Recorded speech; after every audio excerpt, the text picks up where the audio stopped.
ದೇವರ ಪರಿಶುದ್ಧವಾದಂಥ ನಾಮಕ್ಕೆ ಸ್ತೋತ್ರ ಉಂಟಾಗಲಿ. ಇನ್ನೊಮ್ಮೆ ಈ ಭಾನುವಾರ ದಿನದಲ್ಲಿ ಆರಾಧನೆ ಕೂಟಕ್ಕೋಸ್ಕರ ಸೇರಿ ಬಂದಿರುವಂಥ ಎಲ್ಲ ಸಹೋದರ ಸಹೋದರಿಯರೇ, ಆನ್ಲೈನ್ ಮೂಲಕವಾಗಿ, ಹೌದು, ಫೇಸ್ಬುಕ್ ಲೈವ್ ಮೂಲಕವಾಗಿ, ಯೂಟ್ಯೂಬ್ ಲೈವ್ ಮೂಲಕವಾಗಿ, ಟಿ ವಿ ಮೂಲಕವಾಗಿ ವೀಕ್ಷಿಸ್ತಿರುವಂಥ ಎಲ್ಲ ಸಹೋದರ ಸಹೋದರಿಯರೇ, ನಿಮ್ಮೆಲ್ಲರಿಗೂ ಆರಾಧನಾ ಕೂಟಕ್ಕೆ ಸ್ವಾಗತಗಳು. ಕಳೆದ ಒಂದು ವಾರದಲ್ಲಿ ದೇವರು ಅದ್ಭುತವಾಗಿ ನಮ್ಮನ್ನು ಕಾಪಾಡಿಕೊಂಡು ಅದ್ಭುತವಾಗಿ ನಡೆಸಿಕೊಂಡು ಬಂದಿದ್ದಾನೆ. ಕಣ್ಣುಗುಡ್ಡೆಯ ಹಾಗೆ ಕಾಪಾಡಿಕೊಂಡು ಬಂದಿದ್ದಾನೆ. ಸಮಸ್ತ ಕಾರ್ಯಗಳಲ್ಲಿ ನಮ್ಮ ಜೊತೆ ಇದ್ದುಕೊಂಡು ನಮಗೆ ಉಪಕಾರ ಮಾಡಿದ್ದಾನೆ. ನಮ್ಮ ಸೃಷ್ಟಿಕರ್ತನಾಗಿರುವ, ನಮ್ಮ ರಕ್ಷಕನಾಗಿರುವ ದೇವರನ್ನ ಈ ದಿನದಲ್ಲಿ ನಾವು ಆರಾಧನೆ ಮಾಡೋಣ. ಹಾಡುತ್ತಾ ಕರ್ತನನ್ನು ಕೀರ್ತಿಸಿ ಮಹಿಮೆ ಪಡಿಸೋಣ. ಆತನ ವಾಕ್ಯಗಳನ್ನು ಕೇಳಿ ನಾವು ಬಲ ಹೊಂದಿಕೊಳ್ಳುವಂಥವರಾಗಿರೋಣ.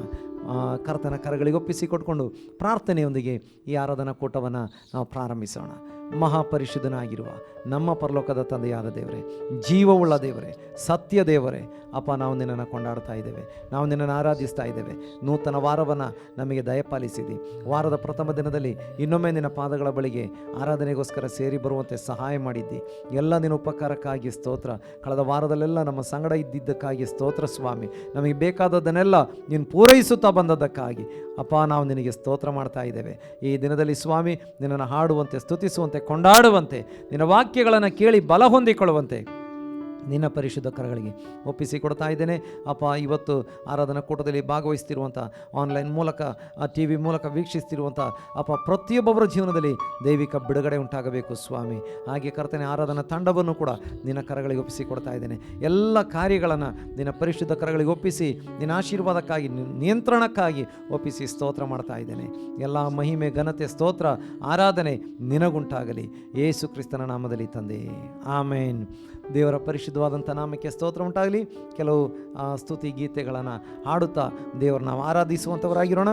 ನಾವು ಪ್ರಾರಂಭದಲ್ಲಿ ಭಯವಿಲ್ಲ, ಭಯವೇ ಇಲ್ಲ, ಜಯ ಜಯ ತಾನೆ, ಪ್ರಾರ್ಥನೆಗೆ ಉತ್ತರ ಉಂಟು, ಯೇಸು ನಾಮದಿ ಜಯ ಉಂಟು ಎಂಬಂಥ ದೇವರನ್ನು ಸ್ತುತಿಸುವಂಥ ಗೀತವನ್ನು ಹಾಡಿಕೊಂಡು ನಾವು ದೇವರನ್ನು ಕೊಂಡಾಡುವಂಥವರಾಗಿರೋಣ.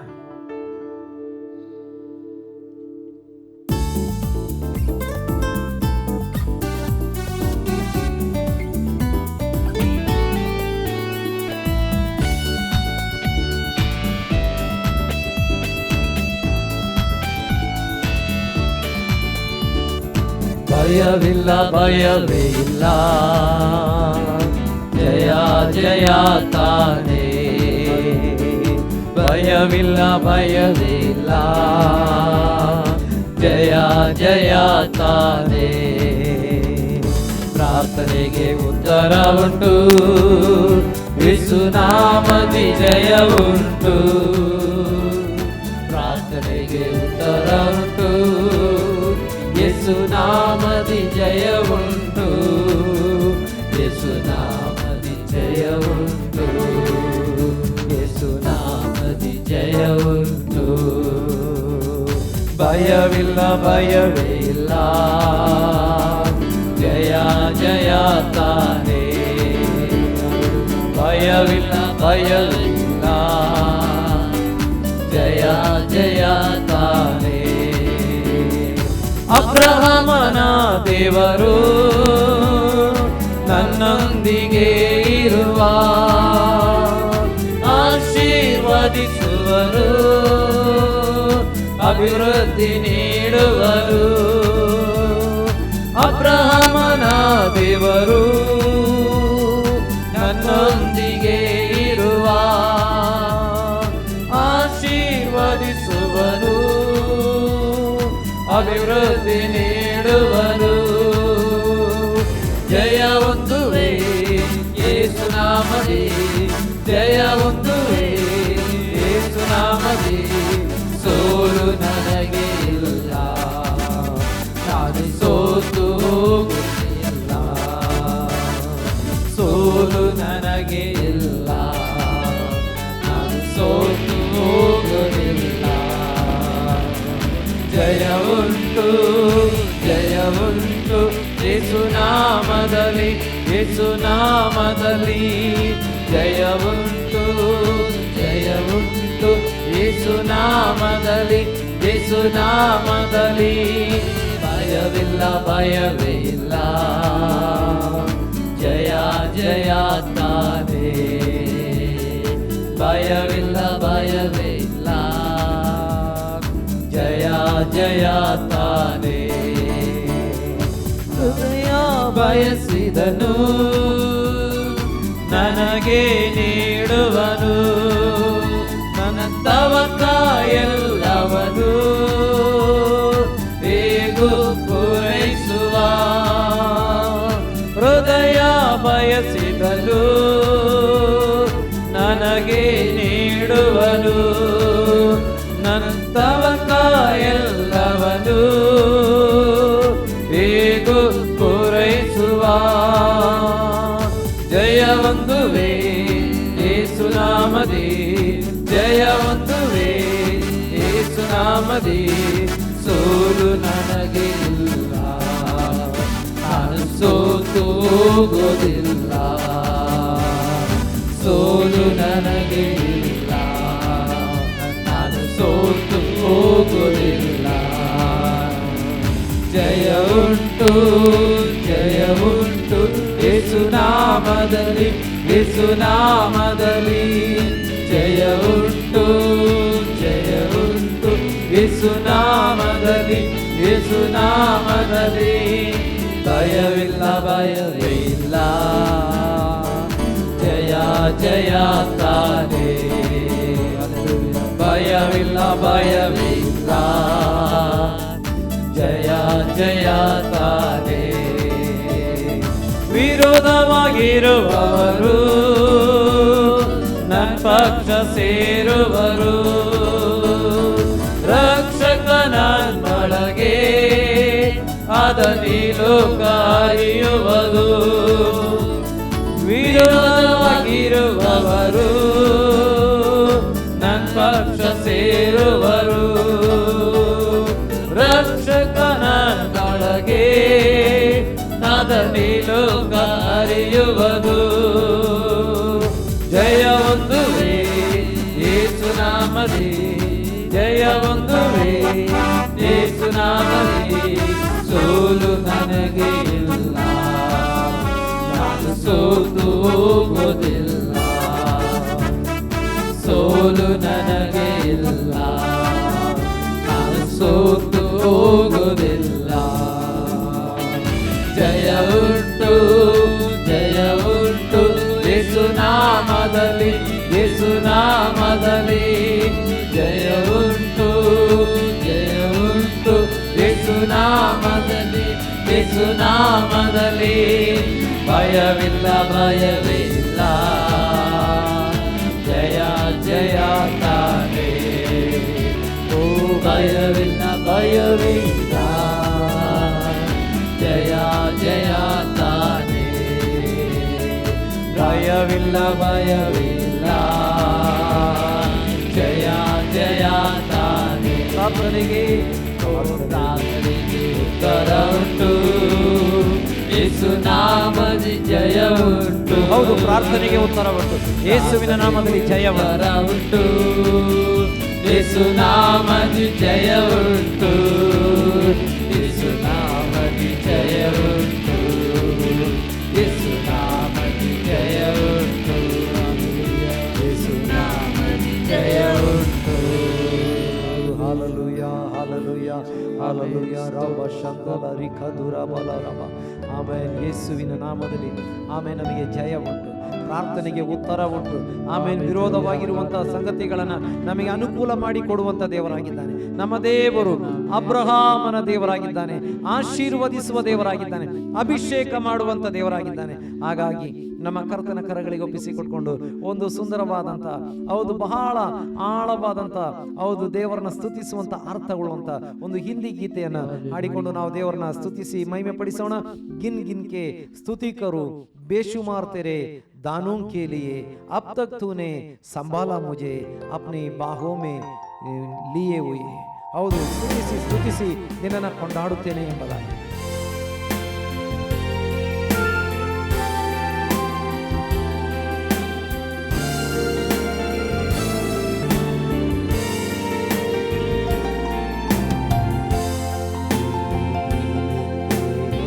स्तुति करो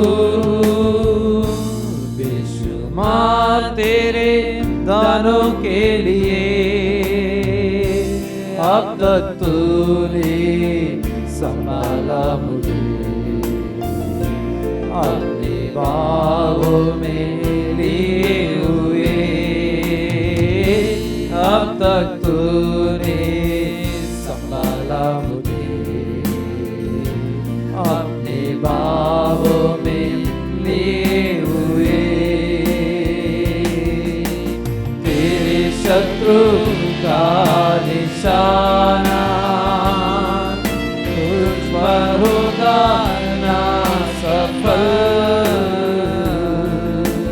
तेरे शत्रु का निशाना तुझ पर होगा ना सफल।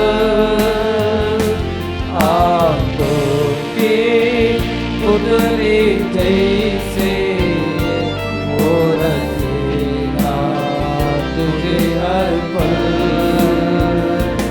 आंखों की पुतली जैसे वो रखेगा तुझे हर पल। स्तुति करो बेशुमार तेरे कामों के लिए। अब तक तूने संभाला मुझे, अपने बाहों में लिए हुए। अब तक तूने संभाला मुझे, अपने बाहों में लिए हुए। आदियाँ बन के आए जिंदगी के फिकर। आदियाँ बन के आए जिंदगी के कौन है तेरा केवल हारा है भरोसा तेरा किधर। कौन है तेरा केवल हारा है भरोसा तेरा किधर। स्तुति करो बेशुमार तेरे गानों के लिए। अब तक तूने संभाला मुझे, अपने बाहों में लिए हुए। अब तक तूने संभाला मुझे, अपने बाहों में लिए हुए। आए तुझे जो मिटाए वे शस्त्र होंगे बेअसर। आए तुझे जो मिटाए वे शस्त्र होंगे बेअसर। तेरा रचने वाला तुझ पर रखा है अपनी नजर। तेरा रचने वाला तुझ पर रखा है अपनी नजर। स्तुति करो बेशुमार तेरे कामों के लिए। अब तक तूने संभाला मुझे, अपने बाहों में लिए हुए। अब तक तूने संभाला मुझे, अपने बाहों में लिए हुए। Hallelujah hallelujah hallelujah hallelujah. ಗಿನ್ ಗಿನ್ಗೆ ಸ್ತುತಿ ಕರು, ಎಣಿಸಿ ಎಣಿಸಿ ನಾನು ನಿನಗೆ ಸ್ತೋತ್ರಗಳನ್ನು ಮಾಡ್ತೇನೆ. ಯಾಕಂತೇಳಿದರೆ ನಿನ್ನ ದಾನಗಳು ಅಪಾರ ಎಂಬುದಾಗಿ. ಹಾಲೆಲೂಯ. ಇದುವರೆಗೆ ನನ್ನನ್ನು ಅದ್ಭುತವಾಗಿ ನಡೆಸಿದ್ದಿ, ಹಾಗಾಗಿ ನಾನು ನಿನ್ನನ್ನು ಕೊಂಡಾಡುತ್ತೇನೆ ಎಂಬುದಾಗಿ. ಹಾಲೆಲೂಯ. ನಮ್ಮ ಕರ್ತನ ಪ್ರಸನ್ನತೆಗೆ ನಮ್ಮನ್ನು ಒಪ್ಪಿಸಿಕೊಡೋಣ. ಆತನ ಪ್ರಸನ್ನತೆ ಇಲ್ಲದೆ ನಾವೇನು ಕೂಡ ಮಾಡಲಿಕ್ಕೆ ಸಾಧ್ಯವಿಲ್ಲ. ಹಾಗಾಗಿ ಒಬ್ಬ ಹಾಡುಗಾರ ಹಾಡಿದ್ದಾನೆ, ನಿನ್ನ ಪ್ರಸನ್ನತೆ ಇಲ್ಲದೆ ನನ್ನಿಂದ ಏನು ಮಾಡಲಿಕ್ಕೆ ಸಾಧ್ಯವಿಲ್ಲಪ್ಪ ಎಂಬುದಾಗಿ. ಹಾಗಾಗಿ ನಾವು ಒಟ್ಟಿಗೆ ನಮ್ಮ ಕರ್ತನನ್ನು ಹಾಡುತ್ತಾ ನಾವು ಕೊಂಡಾಡುವಂಥವರಾಗಿರೋಣ.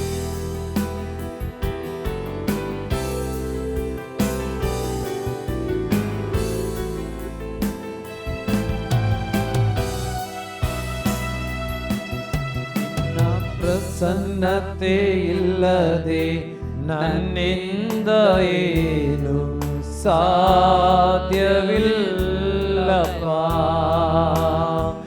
ನಿನ್ನ ಪ್ರಸನ್ನತೆ ಇಲ್ಲದೆ ನನ್ನಿಂದ ಏನು ಸಾಧ್ಯವಿಲ್ಲಪ್ಪ.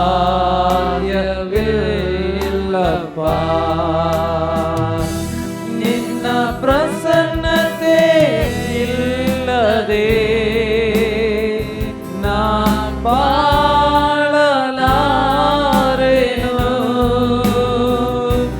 ನಿನ್ನ ಪ್ರಸನ್ನತೆ ಇಲ್ಲದೆ ನಾ ಬಾಳಲಾರೆನು.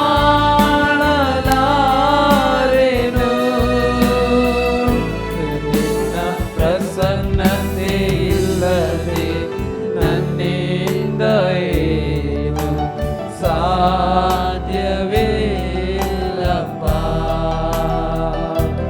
ನಿನ್ನ ಪ್ರಸನ್ನತೆ ಇಲ್ಲದೆ ನನ್ನಿಂದ ಏನು ಸಾಧ್ಯವಿಲ್ಲಪ್ಪ.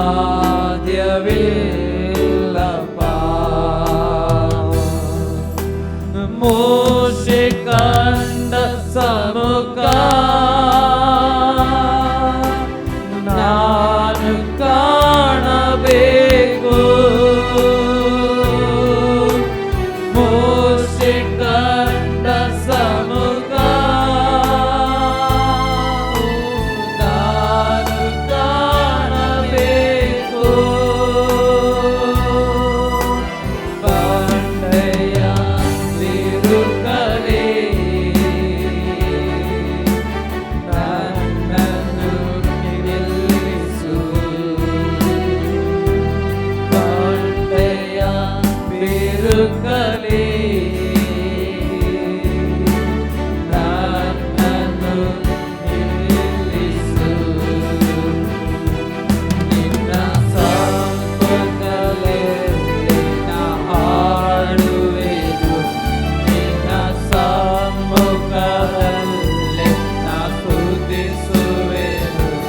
ನಿನ್ನ ಸಮ್ಮುಖ ಸಮ್ಮುಖ ಸಮ್ಮುಖ.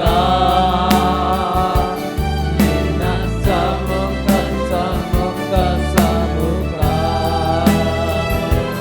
ನಿನ್ನ ಸಮ್ಮುಖ ಸಮ್ಮುಖ ಸಮ್ಮುಖ. ನಿನ್ನ ಸಮ್ಮುಖ ಸಮ್ಮುಖ ಸಮ್ಮುಖ. ನಿನ್ನ ಪ್ರಸನ್ನತೆ ಇಲ್ಲದೆ ನನ್ನಿಂದ ಏನು ಸಾಧ್ಯವಿಲ್ಲಪ್ಪ.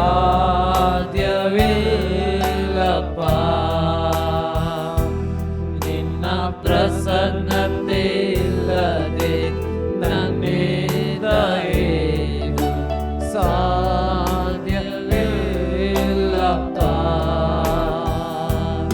ನಿನ್ನ ಸಮ್ಮುಖವು ನನ್ನ ಮುಂದೆ ಸಾಗಲಿ.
ಸಮ್ಮುಖ ನಿನ್ನ ಸಮ್ಮುಖ ಸಮ್ಮುಖ ಸಮ್ಮುಖ ನಿನ್ನ ಪ್ರಸನ್ನತೆ ಇಲ್ಲದೆ ನನ್ನಿಂದ ಏನು ಸಾಧ್ಯವಿಲ್ಲಪ್ಪ ನಿನ್ನ ಪ್ರಸನ್ನತೆ ಇಲ್ಲದೆ ನನ್ನಿಂದ ಏನು ಸಾಧ್ಯವಿಲ್ಲಪ್ಪ ನಿನ್ನ ಸಾನ್ನಿಧ್ಯದಿ ಬಿರುಗಾಳಿಯು ಅಡಗಿತು ನಿನ್ನ ಸಾನ್ನಿಧ್ಯದಿ ಬಿರುಗಾಳಿಯು ಅಡಗಿತು ನಿನ್ನ ಸಾನ್ನಿಧ್ಯದಿ ದುರಾತ್ಮವು ನಡುಗಿತು ನಿನ್ನ ಸಾನ್ನಿಧ್ಯದಿ ದುರಾತ್ಮವು ನಡುಗಿತು ನಿನ್ನ ಸಮ್ಮುಖದಲ್ಲಿ ಸೌಖ್ಯ ಉಂಟು ನಿನ್ನ ಸಮ್ಮುಖದಲ್ಲಿ ಬಲವುಂಟು ನಿನ್ನ ಸಮ್ಮುಖ ಸಮ್ಮುಖ ಸಮ್ಮುಖ ನಿನ್ನ ಸಮ್ಮುಖ ಸಮ್ಮುಖ ಸಮ್ಮುಖ ನಿನ್ನ ಸಮ್ಮುಖ ಸಮ್ಮುಖ ಸಮ್ಮುಖ ನಿನ್ನ ಸಮ್ಮುಖ ಸಮ್ಮುಖ ಸಮ್ಮುಖ ನಿನ್ನ ಪ್ರಸನ್ನತೆ ಇಲ್ಲದೆ ನನ್ನಿಂದ ಏನು ಸಾಧ್ಯವಿಲ್ಲಪ್ಪ ಯೇಸಪ್ಪ ನಿನ್ನ ಪ್ರಸನ್ನತೆ ಇಲ್ಲದೆ ನನ್ನಿಂದ ಏನು ಸಾಧ್ಯವಿಲ್ಲಪ್ಪ hallelujah hallelujah hallelujah hallelujah hallelujah hallelujah hallelujah ಹೌದು ಸ್ವಾಮಿ ನಿನ್ನ ಪ್ರಸನ್ನತೆ ಇಲ್ಲದೆ ನನ್ನಿಂದ ಏನು ಕೂಡ ಸಾಧ್ಯವಿಲ್ಲ ಸ್ವಾಮಿ ನಿನ್ನ ಪ್ರಸನ್ನತೆ ಇಲ್ಲದಿದ್ದರೆ ನಾನು ಮುಂದಕ್ಕೆ ಸಾಗಲು ಸಾಧ್ಯವಿಲ್ಲ ಸ್ವಾಮಿ ಓ ನನ್ನ ಮುಂದೆ ನಿನ್ನ ಪ್ರಸನ್ನತೆ ಬೇಕು ಸ್ವಾಮಿ ನನ್ನ ಮುಂದೆ ಹಿಂದೆ ಅಕ್ಕಪಕ್ಕದಲ್ಲಿ ನಿನ್ನ ಸಾನ್ನಿಧ್ಯ ಬೇಕು ಸ್ವಾಮಿ ಅಪ್ಪ ನಿನ್ನ ಸಾನ್ನಿಧ್ಯ ಬೇಕು ಮೋಶೆ ಕಂಡ ಆ ಸಾನ್ನಿಧ್ಯ ಆ ಸಮ್ಮುಖ ನನಗೆ ಬೇಕು ಸ್ವಾಮಿ ಹಾಲಲೂಯ ಹಾಲಲೂಯ ಹಾಲಲೂಯ ಇನ್ನೊಂದು ಚಿಕ್ಕ ಪಲ್ಲವಿಯನ್ನು ಕೂಡ ನಾವು ಒಟ್ಟಿಗೆ ಹಾಡುತ್ತಾ ದೇವರನ್ನ ಸ್ತುತಿಸುವಂತವರಾಗಿರೋಣ ಸ್ತುತಿಗೆ ಯೋಗ್ಯನು ಎಂಬಂತ ಆ ಚಿಕ್ಕ ಪಲ್ಲವಿಯನ್ನು ನಾವು ಒಟ್ಟಿಗೆ ಹಾಡುತ್ತಾ ಕರ್ತನನ್ನ ಕೊಂಡಾಡುವಂತವರಾಗಿರೋಣ.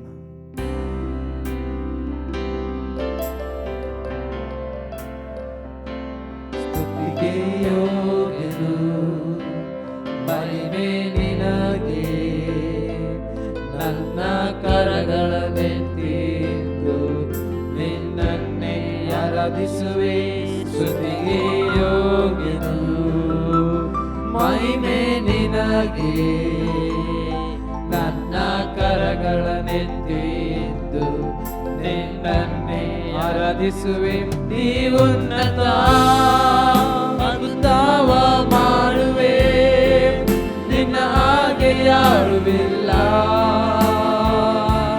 ನಿನ್ನ ಹಾಗೆ ಯಾರು ಇಲ್ಲ ನೀ ಉನ್ನತ ಅದ್ಭುತವ ಮಾಡುವೆ ನಿನ್ನ ಹಾಗೆ ಯಾರು ಇಲ್ಲ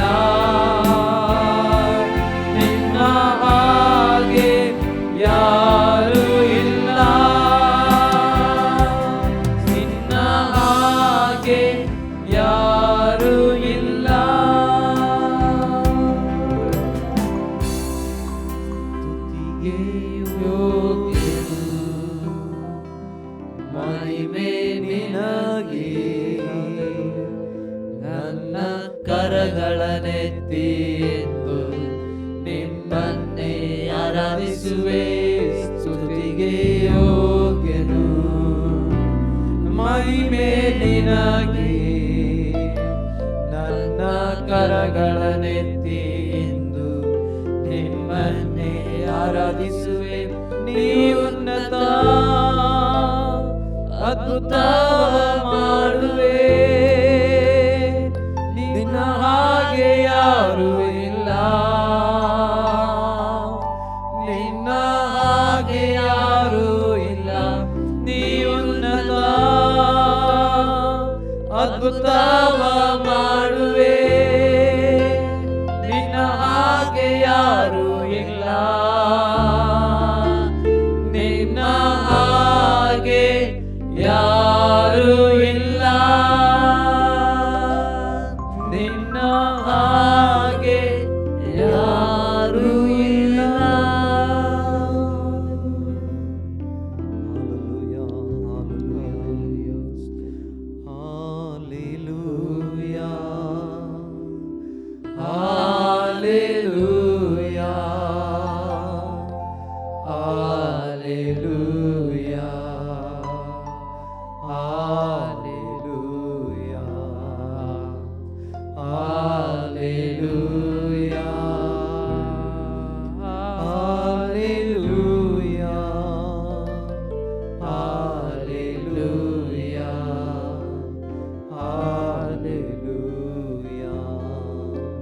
ಹೌದು, ನಮ್ಮ ಕರ್ತನ ಕರಗಳಿಗೆ ಒಪ್ಪಿಸಿಕೊಡುವಂಥವರಾಗಿರೋಣ. ಸ್ತುತಿಗೆ ಯೋಗ್ಯನು, ಘನಮಾನ ಮಹಿಮೆಗಳಿಗೆ ಯೋಗ್ಯನು, ಆರಾಧನೆಗೆ ಯೋಗ್ಯನು, ಎಲ್ಲ ಕೊಂಡಾಟಕ್ಕೆ ಯೋಗ್ಯನು. ಹೌದು, ಆತನ ಸಾನ್ನಿಧ್ಯದಿಂದ ಬಿರುಗಾಳಿ ಅಡಗುವುದು, ಆತನ ಸಾನ್ನಿಧ್ಯದಿಂದ ಹೌದು ಸಮುದ್ರ ಕೂಡ ಶಾಂತವಾಗುವುದು, ಆತನ ಸಾನ್ನಿಧ್ಯದಿಂದ ರೋಗಿಗಳಿಗೆ ವಾಸಿಯಾಗುವುದು, ಆತನ ಸಾನ್ನಿಧ್ಯದಿಂದ ಸಂತೋಷ ಸಮಾಧಾನ ಉಕ್ಕುವುದು. ಆತನ ಕರಗಳಿಗೆ ಒಪ್ಪಿಸಿಕೊಟ್ಕೊಂಡು ಮುಂದಿನ ಭಾಗದಲ್ಲಿ ಕರ್ತನು ಹೌದು ವಾಕ್ಯಗಳನ್ನು ದಯಪಾಲಿಸಿ ಎಲ್ಲರನ್ನ ಆಶೀರ್ವಾದ ಮಾಡಿ ನಡೆಸುವುದಕ್ಕಾಗಿ ನಾವು ಪ್ರಾರ್ಥನೆ ಮಾಡುವಾಗ ಇವತ್ತು ಜೇಮ್ಸ್ ಪ್ರಾರ್ಥನೆ ಮಾಡಬೇಕು. Hallelujah, hallelujah. ದೇವರೇ ಸ್ತೋತ್ರ, ಸ್ತೋತ್ರ ತಂದೆ ಕರ್ತನೆ. ಹಾಲೆಲುಯಾ. ಈ ಆರಾಧನಾ ಕೂಟವನ್ನು ನಿನ್ನ ಕರಗಳಲ್ಲಿ ಒಪ್ಪಿಸಿದ್ದೇನೆ ದೇವರೇ ಸ್ತೋತ್ರ. ಹಾಲೆಲುಯಾ ಕರ್ತನೆ. ಹಾಲೆಲುಯಾ. ನಮ್ಮನ್ನು ಆರಾಧನೆ ದೇವರೇ. ಹಾಲೆಲುಯಾ. ಆರಾಧನೆ ನಮ್ಮನ್ನು ಹಾಲೆಲುಯಾ ದೇವರೇ ನಿನ್ನ ಆತ್ಮನಿಂದ ತುಂಬಿಸಿದ್ದಕ್ಕಾಗಿ ಸ್ತೋತ್ರ ತಂದೆ. ಹಾಲೆಲುಯಾ. ಇನ್ನು ಕರ್ತನೆ ಹಾಲೆಲುಯಾ ಮುಂದೆ ನಡೆಯುವಂಥ ದೇವರೇ ಸಂದೇಶವನ್ನು ದೇವರೇ ಹಾಲೆಲುಯಾ ನಿನ್ನ ಕರಗಳಲ್ಲಿ ಒಪ್ಪಿಸಿದ್ದೇನೆ. ಆಶೀರ್ವದಿಸು ಕರ್ತನೆ. ದೇವರ ಸೇವಕರನ್ನು ಬಲವಾಗಿ ಉಪಯೋಗಿಸು ಕರ್ತನೆ. ಹಾಲೆಲುಯಾ. ಎಲ್ಲರಿಗೆ ಬೇಕಾದ ಸಂದೇಶವನ್ನು ದೇವರೇ ನಿನ್ನ ಒದಗಿಸಿಕೊಡು ದೇವರೇ ಸ್ತೋತ್ರ. ಹಾಲೆಲುಯಾ. ನಿನ್ನ ಅದ್ಭುತ ಮಾಡಬೇಕು ದೇವರೇ ಸ್ತೋತ್ರ. ಅಲ್ಲಿ ಎಲ್ಲರನ್ನು ನಿನ್ನ ಆತ್ಮನಿಂದ ತುಂಬಿಸು ಕರ್ತನೆ ದೇವರೇ ಸ್ತೋತ್ರ. ಎಲ್ಲವೂ ನಿನ್ನ ಕರಗಳಲ್ಲಿ ಒಪ್ಪಿಸಿದ್ದೇನೆ ದೇವರೇ ಸ್ತೋತ್ರ. ಪ್ರಾರ್ಥನೆ ಕೇಳಿದ ಕೃಪೆಯಾಗಿ ಸ್ತೋತ್ರ. ಯೇಸುವಿನ ನಾಮದಲ್ಲಿ ಬೇಡಿ ಹೊಂದಿದೆ ತಂದೆಯ ದೇವರೇ, ಆಮೆನ್. Hallelujah, hallelujah. ಹಾಲೆಲೂಯಾ. ದೇವರ ಪರಿಶುದ್ಧವಾದಂಥ ನಾಮಕ್ಕೆ ಸ್ತೋತ್ರ ಉಂಟಾಗಲಿ.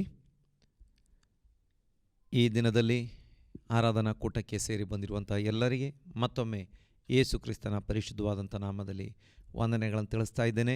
ಸ್ವಲ್ಪ ಹೊತ್ತು ದೇವರನ್ನ ಹಾಡಿ ಆರಾಧಿಸಲು ಕೊಂಡಾಡಲು ದೇವರು ನಮಗೆ ಸಹಾಯ ಮಾಡಿದ್ದಾನೆ. ಈ ಹೊತ್ತು ನಾವು ದೇವರ ವಾಕ್ಯವನ್ನು ಧ್ಯಾನಿಸುವಂಥವರಾಗಿರೋಣ. ವಿಶೇಷವಾಗಿ ಆನ್ಲೈನ್ ಮೂಲಕ, ಟಿ ವಿ ಮೂಲಕ ಆರಾಧನೆಯಲ್ಲಿ ಭಾಗವಹಿಸಿರುವಂಥ ಎಲ್ಲರನ್ನ ದೇವರು ಆಶೀರ್ವಾದ ಮಾಡುವಾತನಾಗಿದ್ದಾನೆ. ನಾವು ಈ ದಿನದ ಧ್ಯಾನಕ್ಕಾಗಿ ವಾಕ್ಯವನ್ನು ತೆಗೆದುಕೊಳ್ಳುವಂಥವರಾಗಿರೋಣ. ಜ್ಞಾನೋಕ್ತಿಗಳ ಗ್ರಂಥ 3ನೇ ಅಧ್ಯಾಯ ಅದರ 6ನೇ ವಾಕ್ಯವನ್ನು ನಾವು ಪ್ರಾರಂಭದಲ್ಲಿ ಓದಿಕೊಳ್ಳುವಂಥವರಾಗಿರೋಣ. ನಿನ್ನ ಎಲ್ಲ ನಡವಳಿಯಲ್ಲಿ ಆತನ ಚಿತ್ತಕ್ಕೆ ವಿಧೇಯನಾಗಿರು, ಆತನೇ ನಿನ್ನ ಮಾರ್ಗಗಳನ್ನು ಸರಾಗ ಮಾಡುವನು. ದೇವರ ನಾಮಕ್ಕೆ ಸ್ತೋತ್ರ ಉಂಟಾಗಲಿ. ಇಲ್ಲಿ ನಾವು ನೋಡುವವರಾಗಿದ್ದೇವೆ, ದೇವರ ಪವಿತ್ರಾತ್ಮನು ಹೇಳುತ್ತಾ ಇದ್ದಾನೆ, ನಿನ್ನ ಎಲ್ಲ ನಡವಳಿಯಲ್ಲಿ ಆತನ ಚಿತ್ತಕ್ಕೆ ವಿಧೇಯನಾಗಿರು. ನಮ್ಮ ಜೀವಿತದ ಎಲ್ಲ ಪ್ರಯಾಣಗಳಲ್ಲಿ, ಎಲ್ಲ ಕಾರ್ಯಗಳಲ್ಲಿ ನಾವು ಆತನ ಚಿತ್ತಕ್ಕೆ ವಿಧೇಯರಾಗುವಾಗ ದೇವರು ನಮ್ಮಿಂದ ಬಯಸ್ತಾ ಇದ್ದಾನೆ, ನಾವು ಆತನ ಚಿತ್ತಕ್ಕೆ ವಿಧೇಯರಾಗಬೇಕು ಎಂಬುದಾಗಿ. ಆದರೆ ಒಂದು ದುಃಖದ ಸಂಗತಿ ಏನು ಅಂತ ಹೇಳಿದರೆ, ಆತನ ಚಿತ್ತಕ್ಕೆ ವಿಧೇಯರಾಗುವುದಕ್ಕೆ ಬಹಳಷ್ಟು ಜನರು, ಕೆಲವೊಮ್ಮೆ ನಾವು ಸಹ ಗೊತ್ತಿದ್ದು ಗೊತ್ತಿಲ್ಲದೆ ನಾವು ವಿಧೇಯರಾಗುವುದಕ್ಕೆ ಸಿದ್ಧರಾಗುವುದಿಲ್ಲ. ನಾವು ಆತನಿಗೆ ವಿಧೇಯರಾಗುವಾಗ ನೋಡಿ, ನಾವು ಏದೇನು ತೋಟಕ್ಕೆ ಹೋಗಿ ನೋಡುವಾಗ ದೇವರು ತನ್ನ ಚಿತ್ತವನ್ನು ಅವರಿಗೆ ತಿಳಿಸಿದ್ದನು. ಆದರೆ ಅವರು ದೇವರ ಚಿತ್ತವನ್ನು ಅವರು ಏನು ಮಾಡ್ತಾ ಇದ್ದಾರೆ ಅಂತ ಹೇಳಿದರೆ ಮೀರ್ತಾ ಇದ್ದಾರೆ, ಅಥವಾ ದೇವರ ಚಿತ್ತಕ್ಕೆ ಅವಿಧೇಯರಾಗ್ತಾ ಇದ್ದಾರೆ. ಮನುಷ್ಯನಿಗೆ ಪ್ರಾರಂಭದಿಂದ ಇಂದಿನವರೆಗೆ ಇರುವಂಥ ಒಂದು ದೊಡ್ಡ ಬಲಹೀನತೆ ಅಂದರೆ ದೇವರ ಚಿತ್ತವನ್ನು ಮೀರುವಂಥದ್ದು ಅಥವಾ ದೇವರ ಚಿತ್ತಕ್ಕೆ ವಿರೋಧವಾಗಿ ನಿಲ್ಲುವಂಥದ್ದು ಮನುಷ್ಯನ ಒಂದು ದೊಡ್ಡ ಬಲಹೀನತೆಯಾಗಿ ಅಥವಾ ಒಂದು ದೊಡ್ಡ ಅಪರಾಧವಾಗಿ ನಮಗೆ ಕಾಣಿಸ್ತಾ ಉಂಟು. ಯೇಸು ಸ್ವಾಮಿ ಶಿಷ್ಯರಿಗೆ ಪ್ರಾರ್ಥನೆ ಮಾಡತಕ್ಕಂಥದ್ದನ್ನು ಹೇಗೆ ಮಾಡಬೇಕು ಎಂಬಂಥದ್ದನ್ನು ಕಲಿಸಿಕೊಡುವಂಥ ಸಮಯದಲ್ಲಿ ಅಥವಾ ಶಿಷ್ಯರು ಕೇಳ್ತಾ ಇದ್ದಾರೆ, ಸ್ವಾಮಿ ನಮಗೆ ಪ್ರಾರ್ಥನೆ ಮಾಡುವುದನ್ನು ಕಲಿಸಿಕೊಡು ಎಂಬುದಾಗಿ. ಆಗ ಯೇಸು ಸ್ವಾಮಿ ಹೇಳುವಂಥ ಮಾತನ್ನು ನಮಗೆ ಮತ್ತಾಯನ ಸುವಾರ್ತೆ 6ನೇ ಅಧ್ಯಾಯ 10ನೇ ವಾಕ್ಯದಲ್ಲಿ ನೋಡಲಿಕ್ಕೆ ಸಾಧ್ಯವಾಗ್ತದೆ. ಅಲ್ಲಿ ಈ ಪ್ರಕಾರವಾಗಿ ನಾವು ನೋಡುವಂಥವರಾಗಿದ್ದೇವೆ. ಪರಲೋಕದಲ್ಲಿರುವ ನಮ್ಮ ತಂದೆಯೇ, ನಿನ್ನ ನಾಮವು ಪರಿಶುದ್ಧವೆಂದು ಎಣಿಸಲ್ಪಡಲಿ, ನಿನ್ನ ಚಿತ್ತವು ಪರಲೋಕದಲ್ಲಿ ನೆರವೇರೋ ಪ್ರಕಾರ ಭೂಲೋಕದಲ್ಲಿ ನೆರವೇರಲಿ ಎಂಬುದಾಗಿ. ದೇವರ ಚಿತ್ತ ಭೂಲೋಕದಲ್ಲಿ ನೆರವೇರಬೇಕು, ನಮ್ಮ ಜೀವಿತದಲ್ಲಿ ಆತನ ಚಿತ್ತ ನೆರವೇರಬೇಕು ಎಂಬುದು ದೇವರ ಚಿತ್ತವಾಗಿದೆ, ಆಲೋಚನೆಯಾಗಿದೆ. ಆದರೆ ನಾವೇನು ಮಾಡ್ತೇವೆ, ಬಹಳಷ್ಟು ಸಂದರ್ಭಗಳಲ್ಲಿಯೂ ನಾವು ದೇವರ ಚಿತ್ತಕ್ಕೆ ವಿಧೇಯರಾಗಲಿಕ್ಕೆ ನಮ್ಮನ್ನು ಒಪ್ಪಿಸಿಕೊಡಲ್ಲ. ನಾವು ಏದೇನು ತೋಟದಲ್ಲಿ ಆದಮ್ ಹವ್ವರು ಅವಿಧೇಯರಾಗಿ ದೇವರ ಚಿತ್ತಕ್ಕೆ ಅವಿಧೇಯರಾಗಿ ನಡೆದದ್ದನ್ನು ನೋಡುವಾಗ, ಗೆತ್ಸೆಮನೆ ತೋಟದಲ್ಲಿ ಯೇಸು ಸ್ವಾಮಿ ಅಥವಾ ಕಡೆಯ ಆದಾಮನಾಗಿ ಬಂದಂಥ ಯೇಸು ಸ್ವಾಮಿ ದೇವರ ಚಿತ್ತಕ್ಕೆ ವಿಧೇಯರಾಗ್ತಾ ಇದ್ದಾರೆ. ಅವರು ಪ್ರಾರ್ಥನೆ ಮಾಡ್ತಾ ಇದ್ದಾರೆ, ತಂದೆಯೇ ನಿನ್ನ ಚಿತ್ತವಾದರೆ ಈ ಪಾತ್ರೆ ನನ್ನಿಂದ ತೊಲಗಲಿ. ಆದರೆ ಅವರು ಪ್ರಾರ್ಥನೆ ಮಾಡುವಾಗ ಮುಂದುವರಿಸಿ ಹೇಳ್ತಾ ಇದ್ದಾರೆ, ಹೇಗೂ ನನ್ನ ಚಿತ್ತದಂತೆ ಅಲ್ಲ ನಿನ್ನ ಚಿತ್ತದಂತೆ ನೆರವೇರಲಿ ಅಥವಾ ನಿನ್ನ ಚಿತ್ತ ನನ್ನ ಜೀವಿತದಲ್ಲಿ ನೆರವೇರಲಿ ಎಂಬುದಾಗಿ ತಂದೆಯ ಚಿತ್ತಕ್ಕೆ ಅವರು ಒಪ್ಪಿಸಿಕೊಡ್ತಾ ಇದ್ದಾರೆ. ಅವರು ತಂದೆಯ ಚಿತ್ತವನ್ನು ಅನುಸರಿಸುವುದಕ್ಕೆ ಸಿದ್ಧರಾಗ್ತಾ ಇದ್ದಾರೆ. ನೋಡಿ, ಏದೇನು ತೋಟದಲ್ಲಿ ದೇವರ ಚಿತ್ತ ಅನುಸರಿಸುವಂಥದ್ದು ತುಂಬ ಸುಲಭವಾಗಿತ್ತು. ಅದಕ್ಕಾಗಿ ರಕ್ತ ಸುರಿಸುವಂಥದ್ದು ಏನು ಬೇಕಾಗಿರಲಿಲ್ಲ. ಅವರು ಕೆಲವೊಂದನ್ನು ನಿಯಂತ್ರಣದಲ್ಲಿ ಇಟ್ಕೊಂಡಿದ್ದರೆ ಸಾಕಿತ್ತು. ತಮಗೆ ತಿನ್ನಬೇಕು, ನೋಡಬೇಕು, ವಾಕ್ಯವನ್ನು ಮೀರಬೇಕು ಎಂಬಂಥ ವಿಚಾರಗಳನ್ನು ಅವರು ಹತೋಟಿಯಲ್ಲಿ ಇಟ್ಕೊಂಡಿದ್ದರೆ ಸಾಕಿತ್ತು. ಆದರೆ ಅವರು ದೇವರ ಚಿತ್ತವನ್ನು ಮೀರ್ತಾ ಇದ್ದಾರೆ. ಆದರೆ ಈ ಗೆತ್ಸೆಮನೆ ತೋಟದಲ್ಲಿ ದೇವರ ಚಿತ್ತವನ್ನು ನೆರವೇರಿಸಬೇಕಾದ್ರೆ ಅದಕ್ಕೆ ಬಹಳ ಕಷ್ಟ ಇತ್ತು. ರಕ್ತ ಸುರಿಸಬೇಕಾಗಿತ್ತು, ಪ್ರಾಣ ಬಿಡಬೇಕಾಗಿತ್ತು. ಅಲ್ಲಿ ಚಿತ್ತವನ್ನು ಮೀರಿ ಪ್ರಾಣ ಬಿಟ್ಟರು, ಇಲ್ಲಿ ಪ್ರಾಣ ಬಿಟ್ಟು ಚಿತ್ತವನ್ನು ನೆರವೇರಿಸಬೇಕಾಗಿತ್ತು. ನೋಡಿ ಎಷ್ಟು ಅದ್ಭುತವಾಗಿ ಕಾರ್ಯಗಳು ನಡೀತಾ ಇದ್ದಾವೆ. ಆ ಏದೇನು ತೋಟದಲ್ಲಿ ದೇವರ ಚಿತ್ತವನ್ನು ಮೀರಿ ಅವರು ಪ್ರಾಣವನ್ನು ಅಥವಾ ಮರಣವನ್ನು ಹೊಂದ್ತಾ ಇದ್ದಾರೆ, ಆತ್ಮೀಕ ಮರಣ ಉಂಟಾಗ್ತಾ ಇದೆ. ಆದರೆ ಗೆತ್ಸೆಮನೆ ತೋಟದಲ್ಲಿ ಯೇಸು ಸ್ವಾಮಿ ಪ್ರಾಣವನ್ನು ಕೊಟ್ಟು ಚಿತ್ತವನ್ನು ನೆರವೇರಿಸ್ತಾ ಇದ್ದಾರೆ. ಹಾಗಾಗಿ ದೇವರು ನಮ್ಮ ಕುರಿತಾಗಿ ಬಯಸ್ತಾ ಇದ್ದಾನೆ, ನಾವೇನಾಗಿರಬೇಕು, ನಮ್ಮ ಎಲ್ಲ ನಡವಳಿಯಲ್ಲಿ ದೇವರ ಚಿತ್ತಕ್ಕೆ ವಿಧೇಯರಾಗಿರಬೇಕೆಂದು. ನೋಡಿ, ಅನೇಕ ಜನರು ಈ ರೀತಿ ಹೇಳುವಂಥದ್ದನ್ನು ನಾವು ನೋಡ್ತೇವೆ. ದೇವರು ನನ್ನನ್ನು ಕೈ ಬಿಟ್ಟಿದ್ದಾನೆ, ದೇವರು ನನ್ನನ್ನು ಮರೆತು ಬಿಟ್ಟಿದ್ದಾನೆ, ದೇವರು ನನಗೆ ಸಹಾಯ ಮಾಡಲಿಲ್ಲ, ಅಥವಾ ನಾನು ಮಾಡಿದಂಥ ಬಿಸ್ನೆಸ್ಸನ್ನು ಆಶೀರ್ವಾದ ಮಾಡಲಿಲ್ಲ, ನನ್ನ ಕುಟುಂಬ ಜೀವಿತವನ್ನು ಆಶೀರ್ವಾದ ಮಾಡಲಿಲ್ಲ, ಅಥವಾ ನನಗೆ ಕುಟುಂಬದಲ್ಲಿ ಸಮಾಧಾನ ಇಲ್ಲ, ಇದಕ್ಕೆಲ್ಲ ಕಾರಣ ದೇವರು ಎಂಬುದಾಗಿ. ಆದರೆ ನಾವು ವಾಕ್ಯದಲ್ಲಿ ನೋಡುವಂಥ ಸಮಯದಲ್ಲಿ ನಮಗೆ ಜ್ಞಾನೋಕ್ತಿಗಳ ಗ್ರಂಥ 19ನೇ ಅಧ್ಯಾಯ ಅದರ 3ನೇ ವಾಕ್ಯದಲ್ಲಿ ಈ ಪ್ರಕಾರವಾಗಿ ನೋಡ್ತೇವೆ, ಮನುಷ್ಯನು ಮೂರ್ಖತನದಿಂದ ತನ್ನ ಗತಿಯನ್ನು ಕೆಡಿಸಿಕೊಂಡು ಯೆಹೋವನ ಮೇಲೆ ಕುದಿಯುವನು ಎಂಬುದಾಗಿ. ನೋಡಿ, ಅನೇಕರು ದೇವರ ವಾಕ್ಯಕ್ಕೆ ವಿರೋಧವಾಗಿ ನಡೆದು, ದೇವರ ಬಳಿಯಲ್ಲಿ ಆಲೋಚನೆ ಕೇಳದೆ ನಡೆದು, ದೇವರ ಚಿತ್ತವನ್ನು ತಿಳಿದುಕೊಳ್ಳದೆ ನಡೆದು ಏನು ಮಾಡ್ತಾರೆ, ತಮ್ಮ ಗತಿಯನ್ನು ಕೆಡಿಸಿಕೊಳ್ಳುವಂಥವರಾಗಿದ್ದಾರೆ ಅಥವಾ ತಮ್ಮ ಭವಿಷ್ಯವನ್ನು ಕೆಡಿಸಿಕೊಳ್ಳುವಂಥವರಾಗಿದ್ದಾರೆ. ನೋಡಿ, ಅನೇಕರು ಆಗಬಾರದಾಗಿರುವ ಮದುವೆಯನ್ನು ಆಗ್ತಾರೆ, ಹಠ ಹಿಡಿದು ನಾನು ಇವಳನ್ನೇ ಮದುವೆ ಆಗ್ತೇನೆ, ಅವನನ್ನೇ ಮದುವೆ ಆಗ್ತೇನೆ. ಅವರು ಹಠ ಮಾಡಿ ದೇವರ ಚಿತ್ತಕ್ಕೆ ವಿರೋಧವಾಗಿ ಮದುವೆ ಆಗುವಂಥವರಾಗಿದ್ದಾರೆ. ಆನಂತರ ಕುಟುಂಬದಲ್ಲಿ ಕಲಹಗಳು, ಗಲಾಟೆಗಳು, ಗೊಂದಲಗಳು, ಗಲಿಬಿಲಿಗಳು, ಕೊನೆಗೆ ಅದು ಒಂದು ವಿಚ್ಛೇದನದ ಮಟ್ಟಕ್ಕೆ, ಡೈವರ್ಸ್ ಮಟ್ಟಕ್ಕೆ ಹೋಗುವಂಥ ಪರಿಸ್ಥಿತಿಗಳು ಉಂಟಾಗುವುದನ್ನು ನೋಡ್ತೇವೆ. ಕೊನೆಗೆ ಅನೇಕರು ಇದರಲ್ಲಿ ದೇವರ ದೂಷಣೆ ಮಾಡೋರಾಗಿರ್ತಾರೆ. ಕೆಲವರು ದೇವರ ಬಳಿಗೆ ಯಥಾರ್ಥವಾದ ಭಾವನೆಯಿಂದ ಬಂದು ತಮ್ಮನ್ನು ಕ್ರಮಪಡಿಸಿಕೊಳ್ತಾರೆ. ಆದರೆ ಕೆಲವರು ಏನು ಮಾಡ್ತಾರೆ, ದೇವರನ್ನ ದೂರುವಂಥದ್ದನ್ನು ಕೂಡ ನಮಗೆ ನೋಡಲಿಕ್ಕೆ ಸಾಧ್ಯವಾಗ್ತದೆ. ದೇವರು ಇದ್ದಿದ್ದರೆ, ದೇವರು ಸಹಾಯ ಮಾಡಿದರೆ, ನಾನು ಎಷ್ಟು ಪ್ರಾರ್ಥನೆ ಮಾಡಿದೆ, ಆದರೆ ದೇವರು ನನಗೆ ಸರಿ ಮಾಡಲಿಲ್ಲ, ನನಗೆ ಒಳ್ಳೆ ಕುಟುಂಬ ಕೊಡಲಿಲ್ಲ, ಒಳ್ಳೆ ಹೆಂಡತಿ ಕೊಡಲಿಲ್ಲ, ಒಳ್ಳೆ ಗಂಡನನ್ನು ಕೊಡಲಿಲ್ಲ, ಈ ರೀತಿಯಾಗಿ ದೂರುವಂಥದ್ದನ್ನು ನೋಡ್ತೇವೆ. ಆದರೆ ಒಂದು ವಿಷಯ, ಅವರು ದೇವರ ವಾಕ್ಯವನ್ನು ಮೀರಿ ನಡೆದಿದ್ದರು, ದೇವರ ಚಿತ್ತ ಕೇಳದೆ ನಡೆದಿದ್ದರು, ದೇವರ ಚಿತ್ತವನ್ನು ಅವರಿಗೆ ತಿಳಿಸಿದ್ರು ಕೂಡ ಇದು ದೇವರ ದೇವರ ಚಿತ್ತವಲ್ಲವೇ ಎಂಬುದಾಗಿ ದೇವರ ಸೇವಕರ ಮೂಲಕವಾಗಿ, ವಾಕ್ಯದ ಮೂಲಕವಾಗಿ, ಪ್ರವಾದನೆ ಮೂಲಕವಾಗಿ, ಕನಸಿನ ಮೂಲಕವಾಗಿ ತಿಳಿಸಿದರೂ ಕೂಡ ಅನೇಕರು ತಮ್ಮ ಒಂದು ಚಿತ್ತವನ್ನೇ ನೆರವೇರಿಸಿದರು. ದೇವರ ಚಿತ್ತ ನೆರವೇರಿಸಲಿಕ್ಕೆ ಹಿಂದೇಟು ಹಾಕಿದರು. ಕೊನೆಗೆ ಈ ರೀತಿ ಪರಿಸ್ಥಿತಿಗಳ ಮೂಲಕ ಹಾದು ಹೋಗಬೇಕಾಯಿತು ಎಂಬುದಾಗಿ ನಾವು ನೋಡ್ತೇವೆ. ಕೊನೆಗೆ ದೇವರ ಮೇಲೆ ಕುದಿಯುವರು, ಸಿಟ್ಟು ಮಾಡುವರು ಎಂಬುದಾಗಿ. ಇನ್ನು ಅನೇಕರು ಅನೇಕ ಬಿಸ್ನೆಸ್ಸನ್ನು ಮಾಡ್ತಾರೆ, ಅಲ್ಲಿ ದೇವರ ಚಿತ್ತವನ್ನು ಕೇಳಿರುವುದಿಲ್ಲ, ದೇವರ ಚಿತ್ತಕ್ಕೆ ವಿಧೇಯರಾಗುವುದಕ್ಕೆ ಸಿದ್ಧರಾಗಿಯೂ ಇರುವುದಿಲ್ಲ. ನಾವು ನೋಡ್ತೇವೆ ಹಳೆಯ ಒಡಂಬಡಿಕೆಯಲ್ಲಿ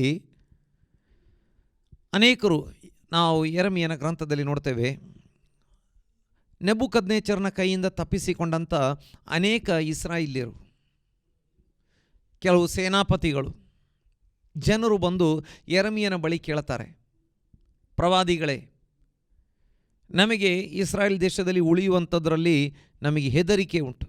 ನಾವು ಐಗುಪ್ತ ದೇಶಕ್ಕೆ ಹೋಗಬೇಕು ಅಂತ ವಿಚಾರ ಮಾಡಿದ್ದೇವೆ. ದೇವರ ಚಿತ್ತವಾದರೆ ಹೋಗ್ತೇವೆ, ದೇವರ ಚಿತ್ತವಲ್ಲದಿದ್ದರೆ ಹೋಗುವುದಿಲ್ಲ. ಹೇಗೂ ನಮಗೆ ಈ ದೇಶದಲ್ಲಿ ಉಳಿಯುವುದಕ್ಕೆ ಭಯ ಆಗ್ತಾ ಇದೆ. ಯಾಕಂದರೆ ಆಗಲೇ ಕಸ್ದೀಯರು ಅಥವಾ ನೆಬೂಕದ್ನೆಚ್ಚರ ನೇಮಿಸಿದ್ದಂಥ ದೇಶಾಧಿಪತಿಯನ್ನು ಒಬ್ಬ ಇಷ್ಮಾಯೇಲ್ ಎಂಬ ವ್ಯಕ್ತಿ ಕೊಂದು ಹಾಕಿದ್ದ. ಹಾಗಾಗಿ ನಮಗೆ ಹೆದರಿಕೆ ಉಂಟು ಎಂಬುದಾಗಿ. ಮತ್ತು ಅವರು ಹೇಳ್ತಾರೆ, ನಿಮ್ಮ ಮೂಲಕ ದೇವರ ಆಲೋಚನೆ ಏನು ಬರ್ತದೆ ಆ ಆಲೋಚನೆ ಪ್ರಕಾರವಾಗಿ ನಾವು ನಡೆಯುತ್ತೇವೆ ಎಂಬುದಾಗಿ. ಹೋಗು ಅಂದರೆ ಹೋಗ್ತೇವೆ, ಬೇಡ ಅಂದರೆ ಹೋಗುವುದಿಲ್ಲ ಎಂಬುದಾಗಿ. ನಿಮ್ಮ ಮೂಲಕ ಬಂದಂಥ ಆಲೋಚನೆಯನ್ನು ನಾವು ಅದರ ಪ್ರಕಾರ ನಡೀತೇವೆ, ದೇವರ ಚಿತ್ತದ ಪ್ರಕಾರ ನಡೀತೇವೆ ಎಂಬುದಾಗಿ.